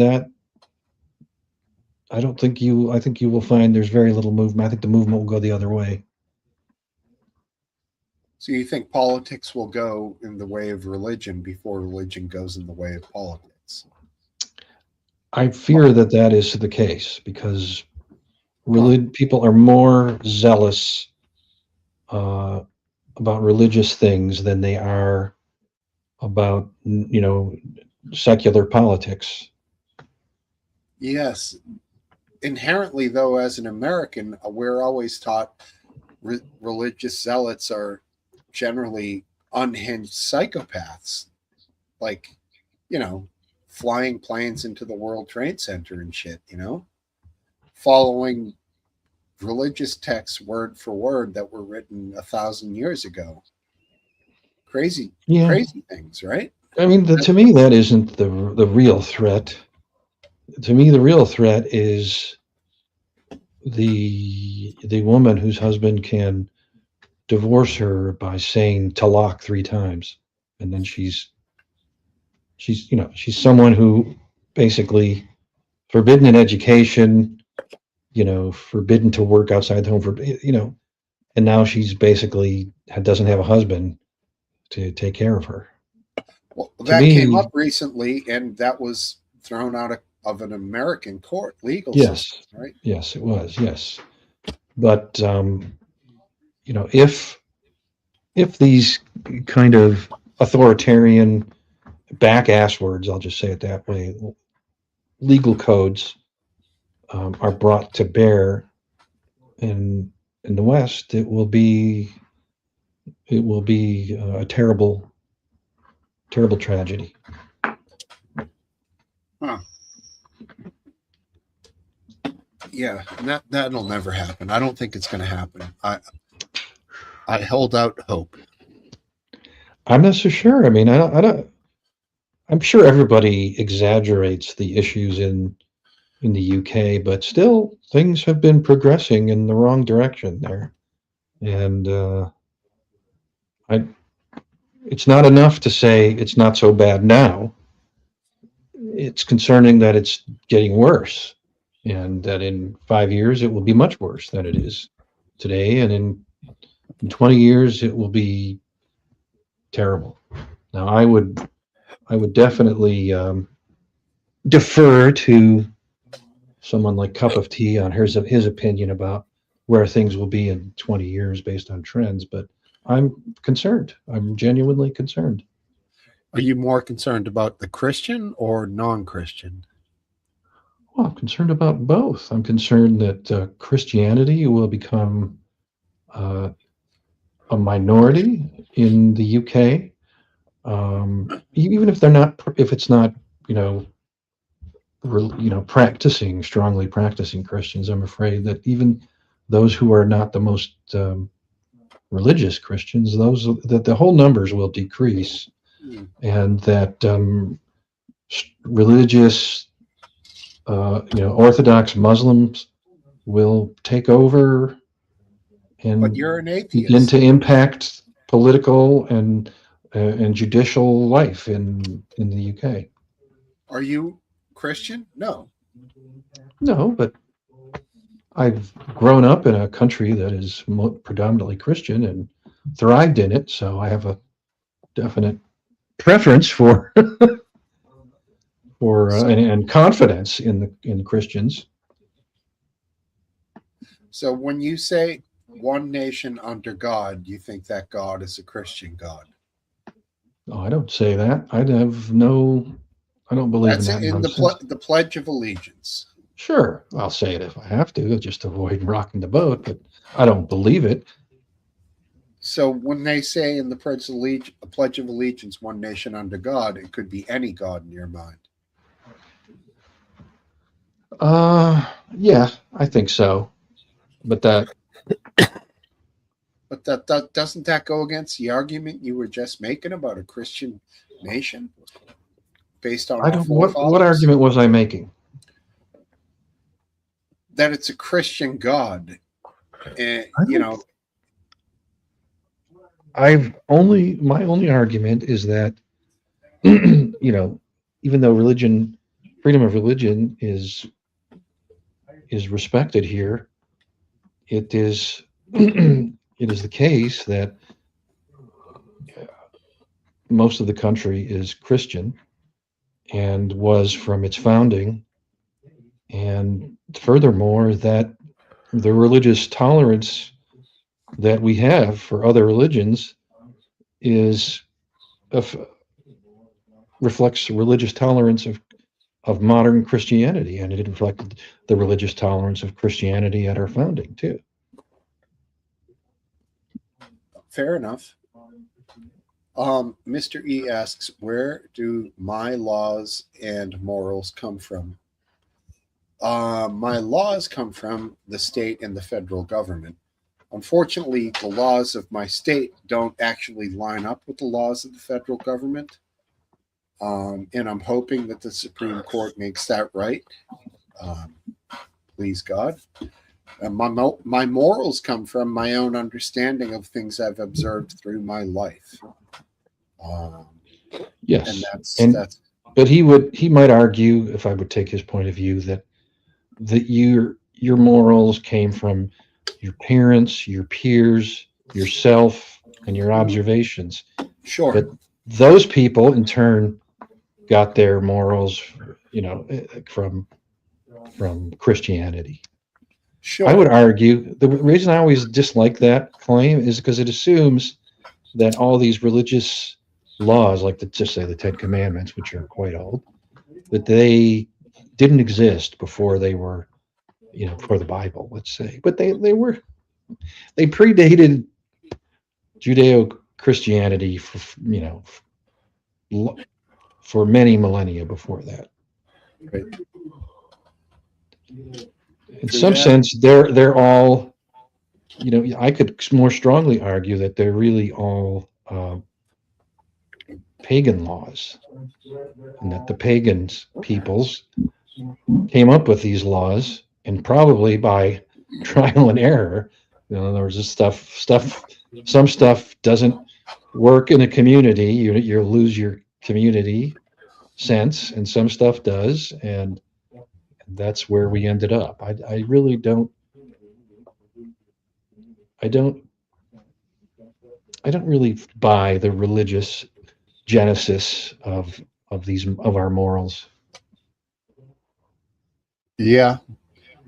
I mean, that being said, the Ten Commandments is a pretty good code to live by for the most part. It is a good code. I'm glad the pagans invented it. Yeah.